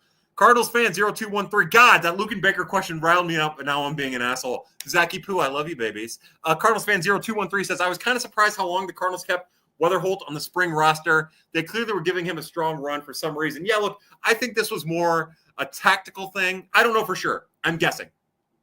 This was more a tactical thing and let me rephrase. I'm guessing because it was fucking stupid in my book. But I think it's, if I'm taking my own personal thoughts out of it, I'm guessing it's a tactical thing to get their prized possession, because J.J. Weatherholt is an incredibly prized possession, as much time with the Major League coaching staff, as much time with the Major League players as possible, to not only evaluate him, but to get him comfortable with those people, because they need him to be as comfortable and as ready to go when he gets to the majors as humanly possible. It also says, in my opinion, about how little they think of their shortstop depth, because, you know, he was starting and you needed Jose Barrero, and as terrible as he is, Hellman, and as terrible as he is, Fermin, and Sajasi, to get those reps, and he wasn't. I think it gave them a chance to also appraise Weatherholt at short as they decide what his future might be moving through the organization. So I get it from an evaluation standpoint, him finding comfort standpoint, but I think we're going to find out in 2025 that J.J. Weatherholt is not close to being a major leaguer, not only because of what he did in spring, although he was exposed in spring, even though he was professional in spring too at the same time, which was huge. I think that there's some thought that he might be ready in 2025 and he's not close. I think that you could maybe even argue he probably won't be ready at the start of 2026. You could have, I think what we're going to see next year, honestly, not to get ahead, if somebody wants to timestamp this at the 1 minute and 5 second mark of the this whole deal, I think we're going to go to spring training 2026. He's going to be really impressive, even though he's not ready for major leagues, find his way onto the roster somehow. And then we're going to go through this all over again with Jordan, that we've gone through with Jordan Walker and Victor Scott. And but hopefully the new regime won't let that happen. But yeah, look, it didn't make sense to me, and I'm glad he's finally down at minor league camp. It's the best place for him. Redbird Farmhand says, which pitcher not in the top 20 could you see the biggest gain in 2025 because of Pierpont and crew? Well, you know, I didn't put him in my 50, and it was really hard not to put him in the 50. But, like, I really do like Jack Finley a lot more than I should. Again, I as a lefty, and is that right-handed to you guys? As a lefty, as I raise my left hand, I think this is my left hand. It might not be. I don't know. I haven't really drank enough, and usually by now I'm hammered, and I know my left from my right. But since I'm sober, I don't really know. I think Jack Finley could be that guy. He seems healthy. You know, I'm anxious to see what they can get out of prospects like Jacob Odell. You know, we've heard really positive things about what's going on with Cade Winquist. We've heard really positive things, even though he was terrible in his spring, whatever the fuck that was. Tyler Brad, like, they love that kid. Like, they're positive. They feel good about that. You know, what I'm anxious to see are guys deep down on my list, like in the back 40, like Lionel Sequeira. I'm anxious to see there if there's anything there. I have not heard anything. You know, I think Gerardo Salas is really interesting. I don't know if they'll be able to get to more velocity with him. Again, he's 21 on my list, so this doesn't necessarily like fit that exactly. But you know, someone like him, it's not fair to say like Nolan Sparks either, right? Because Nolan Sparks has already made a lot of gains, and it's come outside of the Cardinals organization. But he could be one very well. You know, I think the two, as we talk trash on some of the draft picks, like, it'd be really nice if Pete Hansen and Bryson Mounts could make some gains. I don't think they're necessarily. I think Hansen is more than Mounts, the type of pitcher that is going to excel, unless they can convince Hansen to just throw as hard as he can. I think that's the only way. And if he buys into that, then maybe he has success on a level he hasn't had yet. So yeah, again, I just kind of word vomited a bunch of arms there when really your question was about specifically what might Pierpont and the crew get the most out of. And I really think, even though he's flashed it in the past, I think that the person you're going to hear them talk a lot about is Cade Winquist. I think Cade Winquist is going to end up being the guy. And I'll regret saying that in the long run, if I had to pick one to keep an eye on based on some of the things I'm hearing on the backfields. And again, unless Edwin Nunez's fastball, if all of a sudden Edwin Nunez is throwing a fastball from his arm angle that is a major league quality pitch, then, which I could see happening. I could see that happening. That might be something worth keeping an eye on too.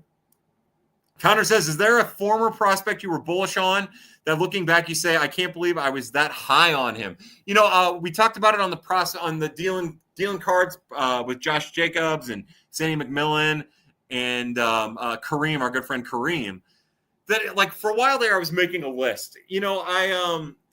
There are a lot. Like Kareem asked about Moises Gomez. I think I had one point at Moises Gomez as my number 6 prospect in the Cardinals organization. Our number 8 prospect in the Cardinals organization after that big year he had. And that was based a lot on hype that I had heard prior to him coming into the organization. He was one, but I think that came with some pessimism as well. I think we knew that there was a chance that his swing decisions weren't going to be up to par. We talked about it then. Like, I think one in particular that I didn't spend enough time talking about is Andrew Kisner. I had heard that the organization's, oh boy, I'll start squinting here in a little bit. The organization's framing stuff on him was better than what the national stuff was saying. And I just watched this kid liners into the gaps, especially into right field gaps, and handle a pitching staff. And you could tell he had a good rapport with the pitching staff, actually kind of like Jimmy Crooks does in a weird way. And I thought, man, this guy's really good. He's going to be a starting catcher for a couple of years. Another one, speaking of catchers, is Carson Kelly. And again, these are all guys who have got a lot of extra helium anyways. But like Carson Kelly, I remember Carson Kelly. Obviously, there's a story about how bad he was the first time he transitioned from third to catcher, how long it took for that to happen. But I remember by the time Carson Kelly went to the Arizona Fall League, it was like, oh, wait, no, I see this. I get this. Like, no, this guy's he's going to be a catcher. This is Yadi's heir apparent. And as a matter of fact, to sell myself out a lot, or heir presumptive, as our good friend Rusty Gropel used to say, or says. As a matter of fact, like I was kind of pissed when the Cardinals gave Yadi the extension that they gave him, because I thought Yadi was washed up and I thought Carson Kelly deserved a chance. And I was wrong for that. I couldn't have been any more wrong for that, because Carson Kelly was not ready for it. And Yadier Molina was not washed up. So, those are just a couple that come to my mind. Juan Bin Cho, we talked about him a little while ago. I thought for sure Juan Bin Cho was going to have a breakout 2024 season. I thought he was going to come close to being a top 100 prospect on a lot of top prospect lists. But what happened was pitchers started throwing him fastballs up in the zone almost immediately, and he could not hit it. He could not do anything with it. And it threw off his entire understanding of how the plate worked. And now he is I'm probably more aggressive with him than most at 28. I can't imagine very many other people being more aggressive than that. So look, there are plenty that I have been overly aggressive with that I wish I could take back. I'll tell you two that I did not mention. Zach Gallen. I remember being incredibly high on Zach Gallen, and I remember being incredibly high on Paul DeJong, arguing with Jim Callis at one point about if Paul DeJong would be able to play at shortstop. And he did. So there you go. Redbird Farmhand says, I think, oh my God, I'm squinting. Look, we're squinting. Oh my God, we're squinting like the old days. I'm going to put my glasses on. To everybody from the old days of Prospects After Dark, to Cardinals Gifts, who I love with all my heart, who I'm hopeful is here. I don't know. I apologize. But to everybody here tonight, all the old standbys, all our new people, I raise my piggyback to you. I love you guys. Again, I will take my glasses off for it. Oh. Actually, the piggyback is really good. I'm not even a rye fan, but that's a really good rye. Redbird Farmhand says, I think names like Mounts and Nunez could take some steps considering the raw talent. Yeah, I could see both. I don't think Bryson Mounts has the raw talent that maybe we were sold. I didn't think it then either, and I'm having confirmation bias all these years since then. They were so convinced that his changeup was going to be a major league caliber pitch, and it just wasn't. I remember hearing somebody, maybe Flores, say, he didn't need to throw his changeup, but it's a really good pitch, and it wasn't. He was a two-trick pony, and neither of those tricks were particularly good for the upper levels of the minors. That's not to say that he couldn't. I just think that part of him really needs to change. I don't think he has the natural athleticism, and we'll see. He did rebound really well in the second half last year at Peoria, so I'm hopeful. I would love to be able to put Bryson Mounts back up in the top 20 of my prospects. It's funny, none of us are really saying Max Rajic either. He could be really interesting too. Just need some fastball tweaking. Topher Rock says, would you be a fan of moving the fences in at Busch? I think the offense needs it. Topher Rocks, I've never been able to commit to this. I never have. I think that they need to do something with that left center field gap. And I don't think it needs to be moved in that much. It doesn't need to be moved in 10 feet. It doesn't need to be moved in the whole distance of left field. But, what is it? It's like 371 to that left center field gap. Like, just move it to 365. I think that like, and it doesn't have to be for a great distance. It only has to be for like 20 feet, where it's 371, maybe move it to 365. And then, 368 as you move forward further into center field or the other way around, sorry. 368 as you move towards center a little bit, and 362 as you move towards left a little bit. And I do think that would make a difference. There is no denying that the ball that Nolan Arenado hit in the wild card game that he thought for sure was a home run in 2022 that did not go over the fence broke him. It broke his mental state. And I think that's part of why he's had some futility at the plate over the last couple of years. So yeah, look, I'm not advocating for a huge move in, but I would like for them to bring where it's 371 or whatever it is to, 6 feet in, 5 feet in, and then taper it so that it looks fine. And they don't need to do anything with right field. I like how right field is. I like that. And also it's not destroyed by the DeWitt, Casa DeWitt back there that's known as Ballpark Village. Jonathan Barra says, almost no pitchers look like an ace as a prospect as well. Talking about Matthews not looking at one. That's a really great point. Yeah. And if they do, by the time they get to the majors, like, sure, they might have moments of ace-dom, but, Paul Skeens is the rare exception to the rule. And that's, Jonathan Barra, I'm glad you said that. That's such a great point, because how do you become an ace? You adjust. And you can't adjust until you're at the level. That's why I think we're going to get more out of Quinn Matthews. That he's got more going on up here in both the psychopathic and intelligence way that you need, especially since he's such a wild competitor and he's driven by his failures but not hung up on them. He's going to get the most of his talent. So that's why I feel confident about, like I said, again, maybe 2 starts as a 1 and a 34-start season, 8 as a 2,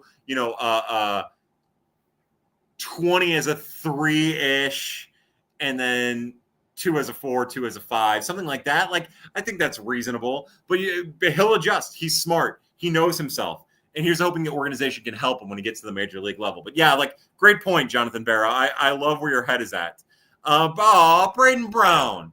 Oh, Braden. Now, Braden tweeted that. I put this in 32 minutes ago. Braden, I hope you're still here. I'm sorry if you're not, but it's a pleasure to have you in here. I've got some flight here from Yingling. I'm going to take a drink of. I got a little ranty, and now we're off by a lot, but that makes me really happy that Braden is here. He's a longtime friend of the program, if you will, so it's nice. Graham says, I'm thinking we're going to look back on Wilson Contreras as a top 5 free agent signing in the Mosaic reign. Graham, I completely agree with you. And sure, that Buster Olney likes to bust Mo's balls for signing him as a catcher, even though he wasn't the catcher that the Cardinals needed. But I have to think, and I'm probably giving John Mozeliak too much credit, but that this might have always been kind of the plan for him to take over at first base, or at least be an insurance policy at first base if they could not come to terms with Goldschmidt at first. And of course, this all ignores what happened in 2023 with Miles Michaelis and Jack Flaherty in particular being little whiny bitches, which is funny, right? One super hardcore Republican, one super hardcore Democrat being the same fucking person, which is just a whiny bitch, arguing and whining about Wilson Contreras to try to get him evicted and moved out in the outfield. And so it was nice that it's nice to see Wilson Contreras adjust last year to try to become as good of a catcher as he could be for those pitchers, even after all the bullshit that happened in 2023. And then now to see him bulk up, actually be really good at first base. It's a little quirky. It's a little weird. Weird things are going to happen. People are going to have to hold on to their fucking butts. But he's okay over there. He's going to be fine over there. And also bulk up and maybe be a power hitting monster. I'm excited about it. Josh Jacobs says, man, you hit the nail on the head with the optimism, pessimism pitting. I used to get a lot of crap for being too optimistic, and now I'll get flack for criticism. The community is too fun to be fighting. Yeah. And again, when things aren't going well, that's what happens. And it's funny because it's me eating people and you getting eaten by people and C70 being our godfather. But it's really intelligent people kind of fighting with each other too. And that just sucks. It just sucks. So yeah, thanks for saying that, Josh. I appreciate it. Victoria says, Pepsi tonight, some alcohol possibly this weekend though. Hey, enjoy, Victoria, enjoy. Trevor Arnold says, Kyle, you're the best, and I can't stop watching your stuff. Aw, Trevor. So I have a little non-alcoholic. I'm going to polish that off is what I was trying to say. And then I've got a little flight left. I'm going to give that to you too. Again, we're an hour and 19 minutes into this. And you never know how long these are going to go. I know people will probably dip out as soon as possible. But thank you for everybody for being in here. Look, you guys are supplying some awesome questions, and I think we're having some really good dialogue. If there's anything I say that you don't agree with, throw it in there. I would love to have an honest and open conversation as much as you can, with one person talking in to a monitor and everyone else tweeting things or putting messages on YouTube. Victoria says, unfortunately, I have to drive home now. Just got done working and have zero service. I'll pick it back up. Sending my love to Gifts and Graham and everyone else. Victoria, you are the best. I'm so glad that you're here, that you were here, and I hope you get home safe.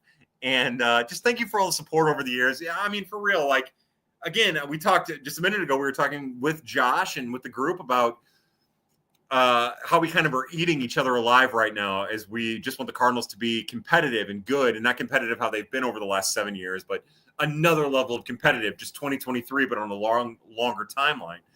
2022, but on a longer timeline, I mean. And then I think about you, and I think about this little community that kind of revolves around Birds on the Black, even though Birds on the Black doesn't really produce content that much anymore, and how it's still strong and how it's still loving and connected. And it just makes me happy. So thank you for being here. Thank you to all you guys for being here. Matt DeMargle says, Mizzou wins. John Gibson says, Mizzou. Awesome. I love to hear it.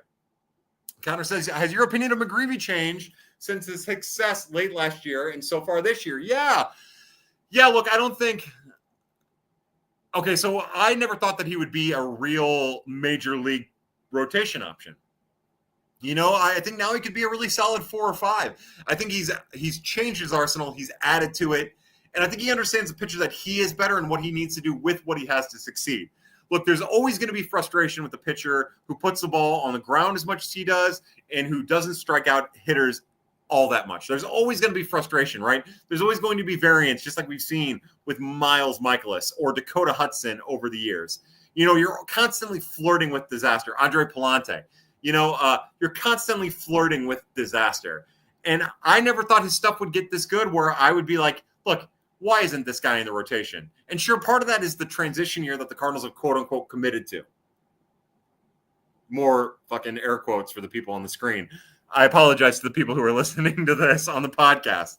But like part of that is that, and maybe if the Cardinals were being more competitive, I would not be pushing so hard for it or want it so bad. But yeah, look, the kid's earned it. And again, you talk about a pitcher who understands who he is and what he's trying to do, and also being willing to adjust, which is things that like Miles Michaelis hasn't done. And part of the reason why Miles Michaelis was so shitty over the last couple of years, McGreevy doesn't have that. He's willing to learn. He's willing to adjust. He's willing to dive in and get the best out of him. So he's definitely changed my opinion. He was right around prospect number 20 on a lot of my lists. And now as he continues to grow into the pitcher that he is, I'd be hard pressed to, with the benefit of hindsight, say that he did not deserve the top 10 spot that he had been given by a lot of other evaluators over the years. Because when you're this level, when you have this potential, then you deserve to be a top 10 prospect in an organization. Joe Bovacante says, Lucan is a perfect right-handed bench bat. I completely agree, Joe.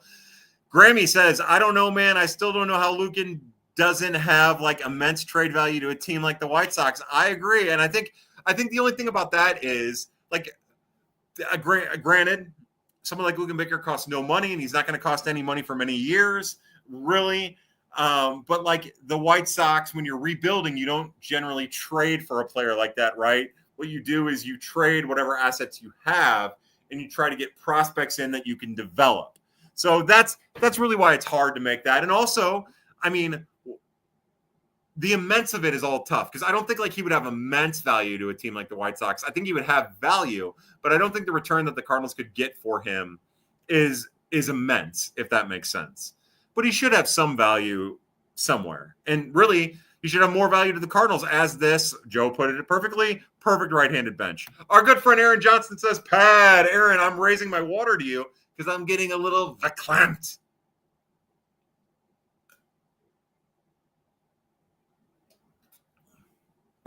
Brian or Aaron is an old school Pad person. So welcome, Aaron. Aaron says, I'm late, but always pumped for Pad. Thank you for being here, Aaron. Thanks to everybody for being here. Trevor Arnold says, over under 1.5 months before Steven Matz gets hurt again. I'm taking the under. I'm also, never mind. Okay, I'm going to throw this out there. I don't like speculating on injury. I don't like talking about potential injuries. It's fun to do with Matz because it always happens. Miles Michaelis has been building up to be a starter this year and throwing side sessions for months now. And granted, they're not full throttle. Granted, they're 55 to 80 pitches. But it's like, that's a ticking time bomb, right? I don't know. Oh, I know what you meant. Trevor Arnold said over-under. I know what you meant. Aaron Johnson says, I'll be seeing Memphis and Durham this year. Which pitcher should I make sure to see if Quinn Matthews is promoted by then? Well, I don't really know. I wish I knew. I don't really have an idea of what the Memphis rotation is going to look like. My hope is that Gordon Graceffo is in. Some of the changes that he's made and some of the velocity spike we've seen, I think it's going to be fascinating to see what kind of statistical success and he has in 2025. My hope is that by the, I don't know when they play Durham. I'm not really as familiar with their schedule just quite yet. But maybe Cooper Jerpy finds his way. I think Tekoa Roby is going to find his way there. I think the Cardinals are going to push that. I think the Cardinals are going to push Tekoa Roby to AAA. You're going to want to see what he has. Keep an eye on Ian Bedell. We'll see how long Andre Granillo is at AAA, There's a lot of really interesting relief arms. So those are just a couple names that came to my mind. Graham brings up a great one. Aliris Montero was always kind of ranked highly after that big A season. Yeah. And I remember watching that guy bat and thinking, oh no, this guy understands hitting. Like he understands it. He understands how he's being pitched. He understands how to adjust to it. And even like before he hurt his hamate, before he broke his hamate in AA, he was doing it too. He hurt the hamate first and then he broke it. And then his stats were a mess, and he hasn't really been the same since. But, yeah, I'm with you. I'm with you. That's a great point. I was wrong about Aliris Montero, too. Daniel Shopta, our great friend C70, says, salute, my friend. Daniel, again, perfect timing for you. I can use you to get another little bit of water. Thank you for being here. Again, hour and 27 minutes. This is like 1.5 of your episodes, and there's no telling when we're going to stop. I love Shopta. Again, gateway to baseball heaven, gateway to meet me usual. Shopta's the best. The best for a person not named Gifts. Aaron Johnson says, what's your outlook on VS3 these days? I really want him to pan out. It'd be so fun. Yeah, look, I think that he's taken huge steps. I'm really impressed with what I've seen, even though he's like taking advantage of being pitched with fastballs in and kind of hunting them. He has taken steps defensively. Awesome. We'll take it. We love it. Can't get enough of it, right? He's taken steps offensively. Like it, love it. Can't get enough of it. He's matured as a baseball player and as an adult. Like it, love it. And I personally want him to be the starting center fielder on opening day if they're not going to do Lars Nootbaar. And I want them to send Michael Ciani to whatever sun-orbiting planet you want to pick with Miles Michaelis. Jonathan Barra says, I was at the playoff game where Arenado's fly ball died in that left field gap. It was heartbreaking, right? And I think about his reaction to it. You could see part of his soul leave his entire fucking body. And he has not been the same since. I don't care what anybody says. Cardinals fan 0213 says, I'm here for the Paul Goldschmidt resurgence to see Cardinals fans go absolutely apeshit. Yeah, I know he hit like a 440-foot home run today. It was in the Pad group chat. And, yeah, look, I think it'd be awesome for him. It's, isn't that funny with Goldie? Like, I will root for Paul Goldschmidt relentlessly, regardless of where he goes. Because he's the best, and he's awesome, and it sucks that it ended the way it did. It sucks that he didn't deserve a contract extension with the St. Louis Cardinals, and it sucks that he's probably going to rake as a member of the New York Yankees. But good for Goldie, man. Like, how could you not root for that guy? I knew Jack Flaherty was the guy back in Double-A. Man, I remember when he started turning it around at Palm Beach because there were some concerns there. And then I remember hearing about what was going on at Palm Beach, and that was really positive. So, yeah, like, again, and Jack Flaherty was the guy, right? Granted, for a lot of people will say it was only for half of a year, but it was really a full year. You know, the end of the 2019 season, and then they put 3 layers of kids gloves on him in 2020, and then the first half of 2021 before he got hurt in LA. That was a really great. He's reached his potential moment in the life of Cardinals prospects. Braden Brown, our good friend, says join late, but Barrero makes the roster as a utility guy that backs up Win at short, right? Yeah, for me, absolutely. Now, his bat is an issue, but it's still kind of interesting, and maybe Brant Brown can earn some money making him into a really interesting utility bat. But look, he has center field capabilities. He has corner outfield capabilities. He has shortstop capabilities. Those other guys don't. Hellman doesn't. Fermin doesn't. Obviously, Valade's an outfielder, so he doesn't. But, yeah, look, it has to be Barrero. Granted, that's a whole different thing with the 40-man or whatever, but it has to be Barrero. And if it's not Barrero, again, it's the minutia to get caught up in, but it's stupid. It's going to be Fermin. I know it's going to be Fermin. I'm already annoyed it's going to be Fermin. But it should be Barrero. At least Barrero is exciting. There's some excitement there, not only because it's something new, but because he has an unusual skill set, an athletic skill set. And again, if you have a hitting coach that you believe in, that you just paid for, that's supposed to help modernize your shit, let's see what he can get. Let's see what Brant Brown can get out of Jose Barrero.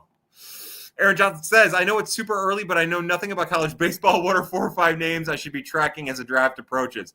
You know, Iva Arquette is the one that first comes to my mind. Again, Kareem and I kind of came to that on our own. People are going to say Ethan Holiday, Billy Carlson. Those are 2 prep players. Jamie Arnold right now probably go 1-1, so you don't have to worry about him. Jace Lavalette, who has fallen. Baseball America just did their mock draft, and he was like 11 on their list. Those are just a couple names to keep an eye on. Again, I'm still learning about the group, and again, we're barely in conference play. Our conference play is just about ready to kick up in college baseball. So let's not jump to any conclusions yet, especially with that SEC gauntlet, the Big 12 gauntlet. Let's see where these players go. But Iva Arquette is the one. Like, I love watching that guy play. I think he's simple. I think he's talented. I think he's athletic. I think he's going to be able to play any position you want him to play. And I think that bat, while maybe not – man, I think there's questions to ask about Arquette's long-term power capabilities, but it's not a question that I would ask because I think it's there, and I think a really good organization could get 30 home runs out of that guy at the major league level. Graham, Victoria, Arenado traded the Yankees at the deadline. It might happen. It just might. Jake Wood says, what have you enjoyed the most about working with such a pro like Brian Walton on a weekly basis? Well, so the thing about working with Brian is Brian, and people don't really know this. I don't know what people know about Brian Walton. No, who the fuck am I to say? I'm just some fucking blowhard who does whatever this is. But look, Brian he's incredibly intelligent, but he's also incredibly down to earth.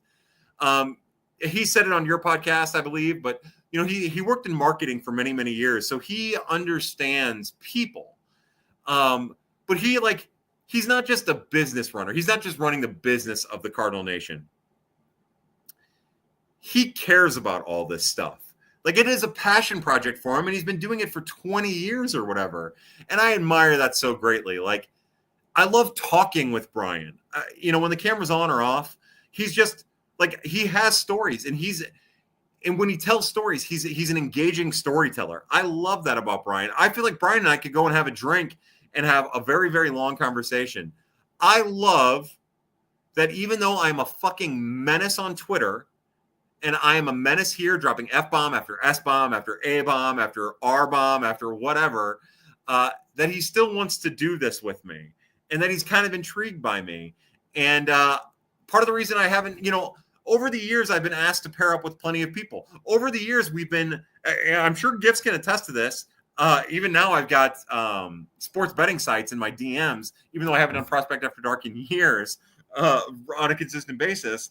But we've had companies offer to give us advertising dollars to do Pat, and I've turned it down because I don't want my nonsense to reflect negatively on somebody else, somebody who takes this seriously, because I don't take it seriously. Like, this is just something to do. Jake, you know this from Winter Warm-Up, maybe for the first time, that like, this is all a big joke to me. It's all a big joke to me. Even the stuff I take serious is a big joke. So, for him to recognize that, appreciate that, understand that this is who I am, and like not be judgmental about it means the world to me, because then it makes me comfortable that I can do Pad and be myself and then still be trusted to go on his program and be a professional, and that he never doubts that he respects me and trusts me that much. That's why I love C70 so much, because he knows when I go on his show, sure, we're going to joke around and I'm going to beat him up and he's going to beat me up, but I'm going to respect him and his audience. And Brian knows that, and he knew it right away. And not many people have that ability to read people that Brian has. So those are just some things that come to my mind. Look, Brian, not only is he a true pro, he's just an awesome, awesome guy. I hope he takes off. And it seems like such a fucked up thing to say for somebody who runs this very unique business and who has been around for 20 years and who has done a podcast with Dan McLaughlin and who's on the Scoops Podcast Network. But like, that's a guy who deserves to be on like the Cardinals broadcast. They deserve to. All right, we're going to go to Brian Walton. Live with us is Brian Walton on the pregame, and Brian will talk about some stuff. Like, that's what Brian deserves, because he's hustled for a long time. He's worked hard. Look, there's a story here. Many, many years ago, I talked a lot of shit on Brian one night when I was super hammered on Prospects After Dark. Brian slid into my DMs. He's like, hey, man, what did I do? And I was like, Brian, I was just drunk. I was a fucking asshole, and I apologize. And that tells you a little bit about Brian, too, that a couple years later, he's like, hey, you want to do this podcast with me? Blake can't do it anymore because Blake's a real person doing real things, and that I don't understand. Like, that is class. So sorry to rant on about Brian for 6 minutes or whatever, an hour and 30 in, but Brian's just the best. Dustin Mariota. Hey, Dustin Mariota. Dustin, you're going to get some booze. Dustin, I love you. Thank you for being here. Dustin, you ask, what a question you ask. Am I crazy for a McGreevy being Jordan Zimmerman ceiling? Is that too much? Man, I don't think I know Jordan Zimmerman well enough to say. All I think about with Jordan Zimmerman is he earned a big contract that he never lived up to. Man, see, now I want to dive in more to Zimmerman's arsenal, his ground ball rate. I mean, when you say it, it doesn't sound crazy, but it might be crazy. I don't know Jordan Zimmerman as well as maybe I should, even though, again, big contract, had a lot of success early on in his career. I would just want to look at the contact rates, the contact types, and maybe the pitch selection. I'll tell you one person, even though their stuff's a little different, but like a pitch ability right-hander, like, yeah, I don't think it's out of the question that Michael McGreevy could have a Kyle Gibson-like career. I don't. I think he's smart too, and he'll adjust like Gibson did. But again, that's being incredibly, incredibly fucking lazy, and I am sorry. Trevor Arnold said, why do you think there has not been much of a market for Eric Fetty? I've got a couple reasons that I think this. I think, like, look at the free agent market, right? Like, Kyle Gibson's still out there. There's still a couple pitchers out there. And I think that a lot of teams saw that and were like, all right, we've got some concerns about Eric Fetty from what we saw in the second half. Does it make more sense to sign pitcher X instead of trading for Eric Fetty at $7 million? And $7 million is reasonably priced, but why would you do that when you could have signed Jose Quintana for $4 million? I'd rather have Jose Quintana for $4 million than Eric Fetty for $7 million. So I think that plays into it.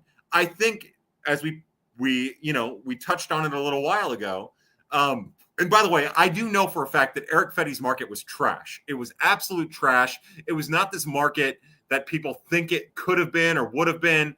There was nothing there. I can tell you that there was nothing there. Nothing that if you were running an organization responsibly, you would trade. So just keep that in mind. But the other thing is, like, other than the Angels and the White Sox and maybe the A's and a couple other teams, like all of these organizations are smarter. They're not going to look at ERA and $7 million and say, oh, we'll trade for him. Yeah, he could fit in well. They'll look at his, 70% of the organizations, if not more, are looking at traits. They're looking at pitch type. They're looking at every little minutia that they can find to make decisions. And the reason we want Eric Fetty to be traded, other than that we think he has value, is in part because he's not really that appealing, right? Like you don't get excited about Eric Fetty, and you think like there's some concern here. If we're doing it as fans, if we're doing it as fans, organizations are doing it times 2. Just keep that in mind. Oh, this makes me really happy. Kareem says Pad is back. Yeah, Kareem, we are an hour and 40 minutes in. You're probably a responsible adult drinking some delicious seltzer water. I'm raising the bottle of Piggyback because I'm all out of booze. My non-alcoholic beer and my very light alcoholic beer. I'm raising my Piggyback here to you. Kareem started a website, cardinalsprospects.com. And if you thought the Dirty 50 was good, which you didn't because it was trash, you're going to want to go to cardinalsprospects.com and read Kareem's write-up of his top 30 prospects in the organization. Kareem is going to get into detail. Again, I wrote about it in my preamble to the article that won't load on Birds on the Black. I wrote about it in my preamble. Like, Kareem is what I call a smart. As I am a dumb, Kareem is a smart. Just as like I am an old, Kareem is a young. But Kareem's going to write in great detail about things that I don't even fully understand. Go to that. But to Kareem, I raise my glass. Kareem, you and Blake have made my life easier, but you've also made it so much more enjoyable and just doing what you guys do. And even though Blake is now an adult, doing adult things on a level I don't understand, and I'm, again, too stupid for, just like with you and what you've done as an adult on a level I'm too stupid for, I raise my bottle to you because I admire you so greatly and I'm so proud of you, as if I'm anybody to have pride about anything. Love that, Kareem. Grammy says, when Lukin got through the Rule 5 draft a few years back with Nick Plummer, I was always like, man, this guy could be starting for the Orioles and Rockies at first base. Yeah, that would have been cool. Apparently no one else thought that either. Shelton Mysterio says, Siani and Miles should get on a rocket to the moon or wherever and never come back to the Cardinals. Yeah, anything within orbit. I don't see anything that's not within orbit. I would be fine with things that are beyond the orbit of the sun. Our sun. Maybe even things beyond the orbit of any sun. That's where I would be. So yes, just release Miles. Let him play for the Marlins. He'll be happy down there. The Rays, something. Graham says, no rush, Kyle, but you're on the clock for the best ball draft. Actually, this could be fun. Although I want to get to Kareem. So in the Pad League best ball draft, I am up. And I'm going to give you guys, hold on, I'm going to get to Kareem. Kyle, which relief pitcher in AAA are you most bullish on potentially becoming a stable MLB reliever? Well, first off, Kareem, I'm anxious to see who goes down there. Like, I'm wondering what happens with Maton in the Cardinals bullpen. If that means Roycroft goes down, if Lehigh goes down and stays in the bullpen, because I still think there's a chance they're going to stretch him out as a starter. It depends on who's there. Obviously, I'm not a Ryan Ludus fan. I just don't care about Ryan Ludus. I'm really happy that he helped modernize the Cardinals, even though here we are talking about how we're just hoping that they modernize with all of the changes that they've made. So he's not one. One of the things I wrote about, just in the quick little blurb about Andre Granillo, I want to see him throw that changeup so much more. And I could be wrong, but in his major league stint in spring training, he hardly threw the changeup. And I really pull for Andre Granillo because I think if he had a workable thing to lefties, which he does not, he gets beat up by lefties. I think that there's like Giovanni Gallegos potential there. He just needs a little something extra to get there. Obviously I love Joseph King. Joseph King is probably going to be hurt. It sounds like I would love to see him. And, Kareem, I still have not been given a full answer on Luis Gasteum. I was kind of led to believe that there was a chance that they're going to stretch him out to start. But if he's going to be in the bullpen, then you put Luis Gasteum in that beautiful changeup and the fastball that works incredibly well off of it. in the AAA bullpen, and you give him every opportunity to make the majors out of the AAA bullpen. He's 23 years old. He has one pitch that's more advanced than what nearly all of your pitchers in the organization have, and a fastball that plays off of it. What are we doing? Like, what are we doing there? So, yes, that's something that I would like to see. Tell me, Kareem, who do you think, bud? I would love to hear. Also, while Kareem is up on the screen, me, him, and potentially Blake are planning on doing a podcast, maybe a pad podcast, Prospects After Dark and Friends, Pad and Friends, where we kind of go over not only our own rankings of Cardinals prospects, but of where we think the prospects might land at the end of the year. So again, there's no definitive thing there, but it might be worth something keeping in the back of your head. Graham says, Jordan Zimmerman was really good. To be fair, he really was. Show me Jake Westbrook from Michael McGreevy. Yeah, sure. Again, a ground ball specialist. Makes sense. Jake Boy says, I finally get to talk to the great Bernie Miklasz tomorrow. Which one topic I should ask him, or what's one question you would ask him? You know, it's so tough with Bernie because he's been around forever. You know, I'll tell you, knowing a little bit about the background of it, I would ask him what he thinks the most controversial moment of his career was.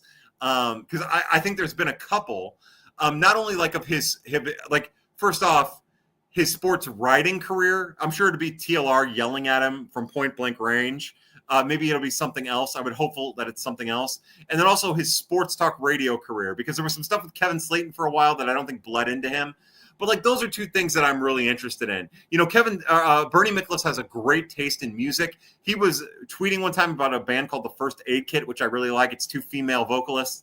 They're incredible. He has a really great taste in music. I would love to hear what he's digging into.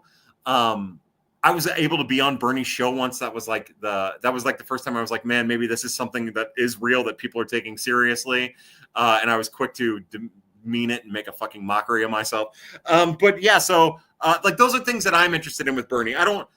He has podcasts and he has write-ups that we'll get into a lot of stuff, but like, Bernie's life is really interesting. You know, Bernie's also familiar with a lot of the haunts in the St. Louis area. I would love to know where Bernie's frequenting without like giving away his exact GPS. Those are the things that I'm interested in, along with, you know, how much he's loved getting back at KMOX. Those are just some of the things that come to my mind.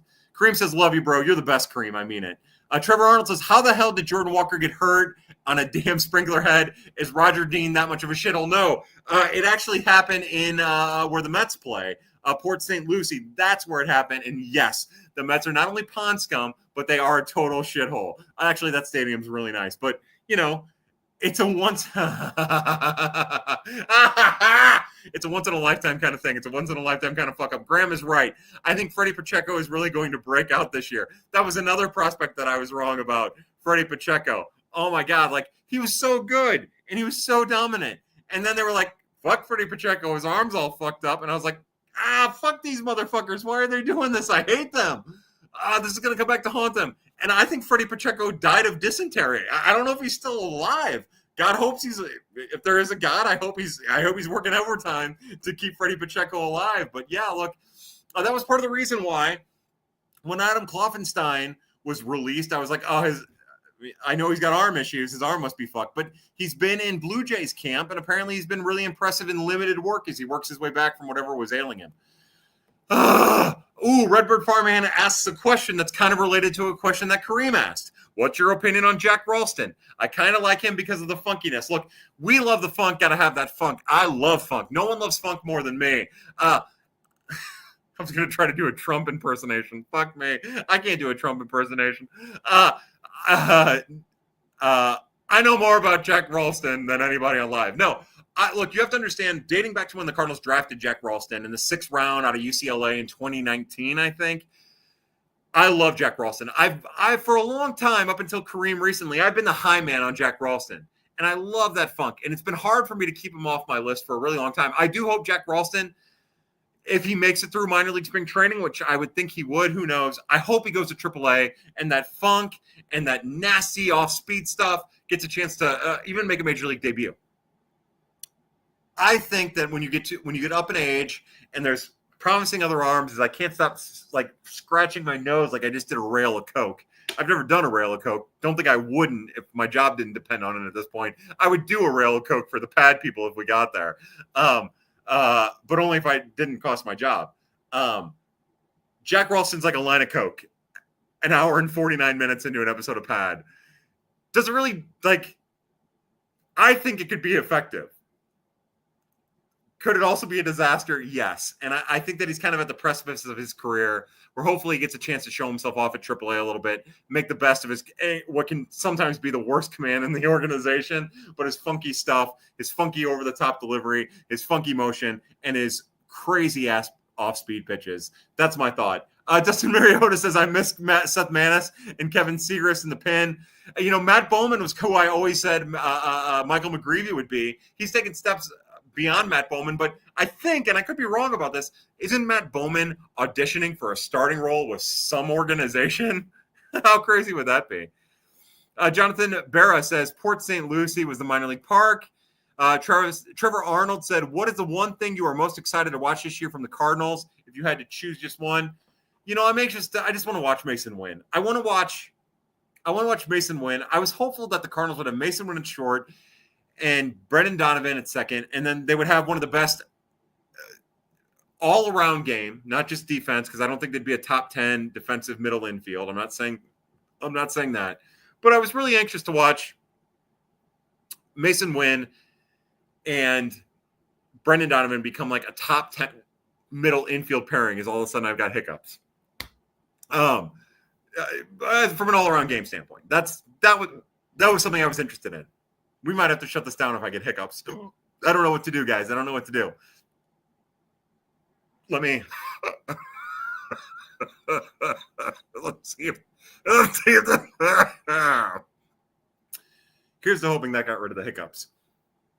And then, like, from a minor league standpoint, I want to see what Cooper Jerpy becomes. I just want to see. I want to see if he can command the inside to righties.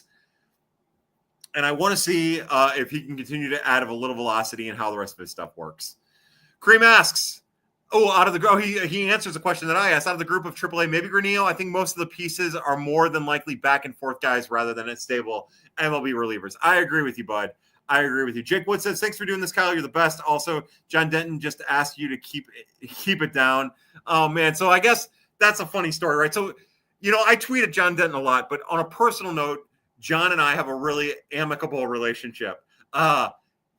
Even before, like, the funniest part is at winter warm-up, me and the other bloggers were kind of getting loud.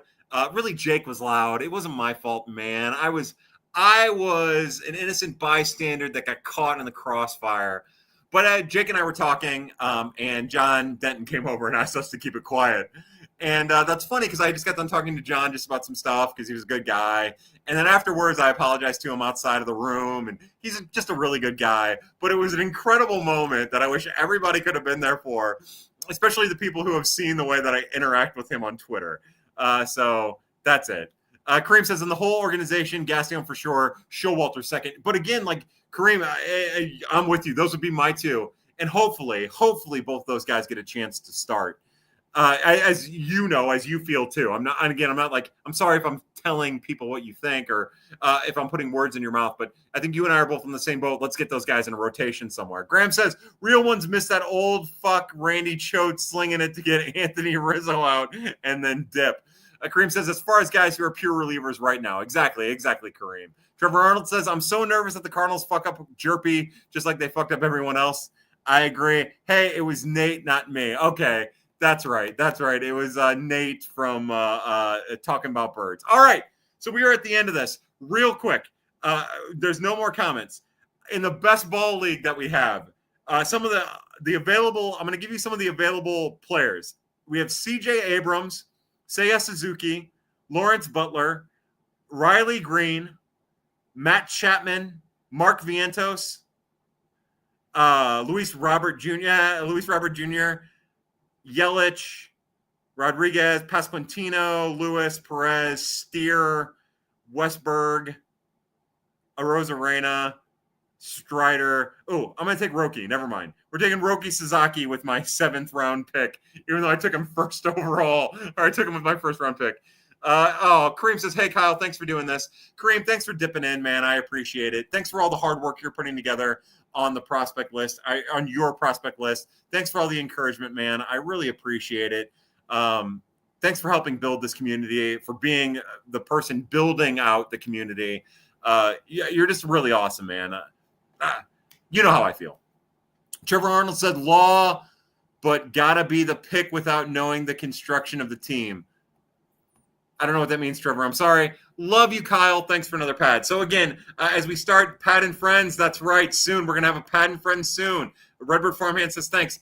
More importantly, the one of the loves of my life, not to be confused with my lovely girlfriend Ashley and her incredible son Leo. One of the loves of my life is Cardinals gifts, and there isn't a person on earth who has meant more to me. Lawrence Butler. Okay, so Trevor Arnold says Lawrence Butler is who he would have picked. Sorry, I had to pick Roki, even though his fastball might be trash. That splitter's enough for me. Don't want to miss out on Roki, but gifts means the world to me. Birds on the Black will always mean the world to me. Being in this with gifts for all these years means everything to me.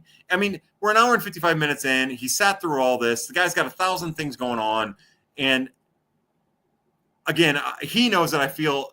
Even though we don't talk like we used to, he is a brother to me. He is a brother to me in every way, as are the Birds on the Black family, even though, again, we're scattered about. But to everybody that's been here tonight, again, all these great questions, all this great interaction, to Cardinals gifts, to everybody who has been a part of Birds on the Black, to all the pad people, I raise my bottle of Piggyback Rye whiskey. Thank you so much for being here.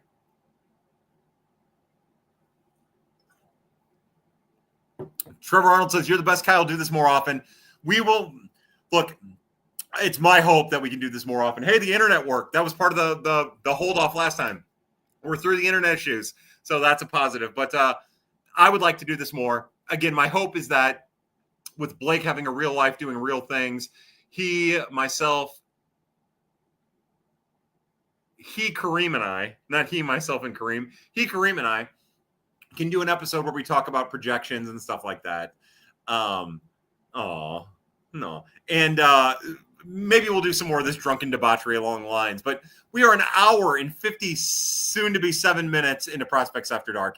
Our good friend Jeff Niehaus with the throwback to Periscope says, Super Hearts, Jeff, you're the best.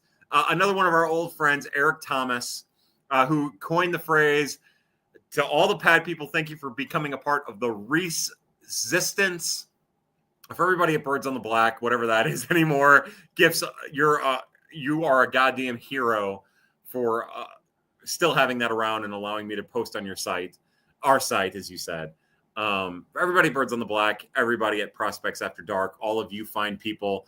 Again, my family, my dad, old man Reese, my woman, my mother, old woman Reese, my brother Michael, Scott, and Jim. Again, happy birthday to Haley, who is almost certainly not watching this. Her 13th birthday today. Jackson, Mason, my nephews. To Ashley and Leo, I raise my glass of bourbon. Thank you for watching this. If you're watching this, you're part of the Resistance. I'm getting hoarse. And before we say our finals, that was Prospects After Dark on March 13th, 2025. Again, if you watch this, you're part of the Resistance. And as always, family, as the season starts, I love all of you. I love doing this, and happy hunting. This was a joy. Thank you for the people who have been in here for this long and have allowed me to do whatever the fuck this was for an hour and 57 minutes, including Shelton Mysteriosus. Thanks for Pat. Always a great time. I didn't go to Mizzou, but MIZZOU, baby.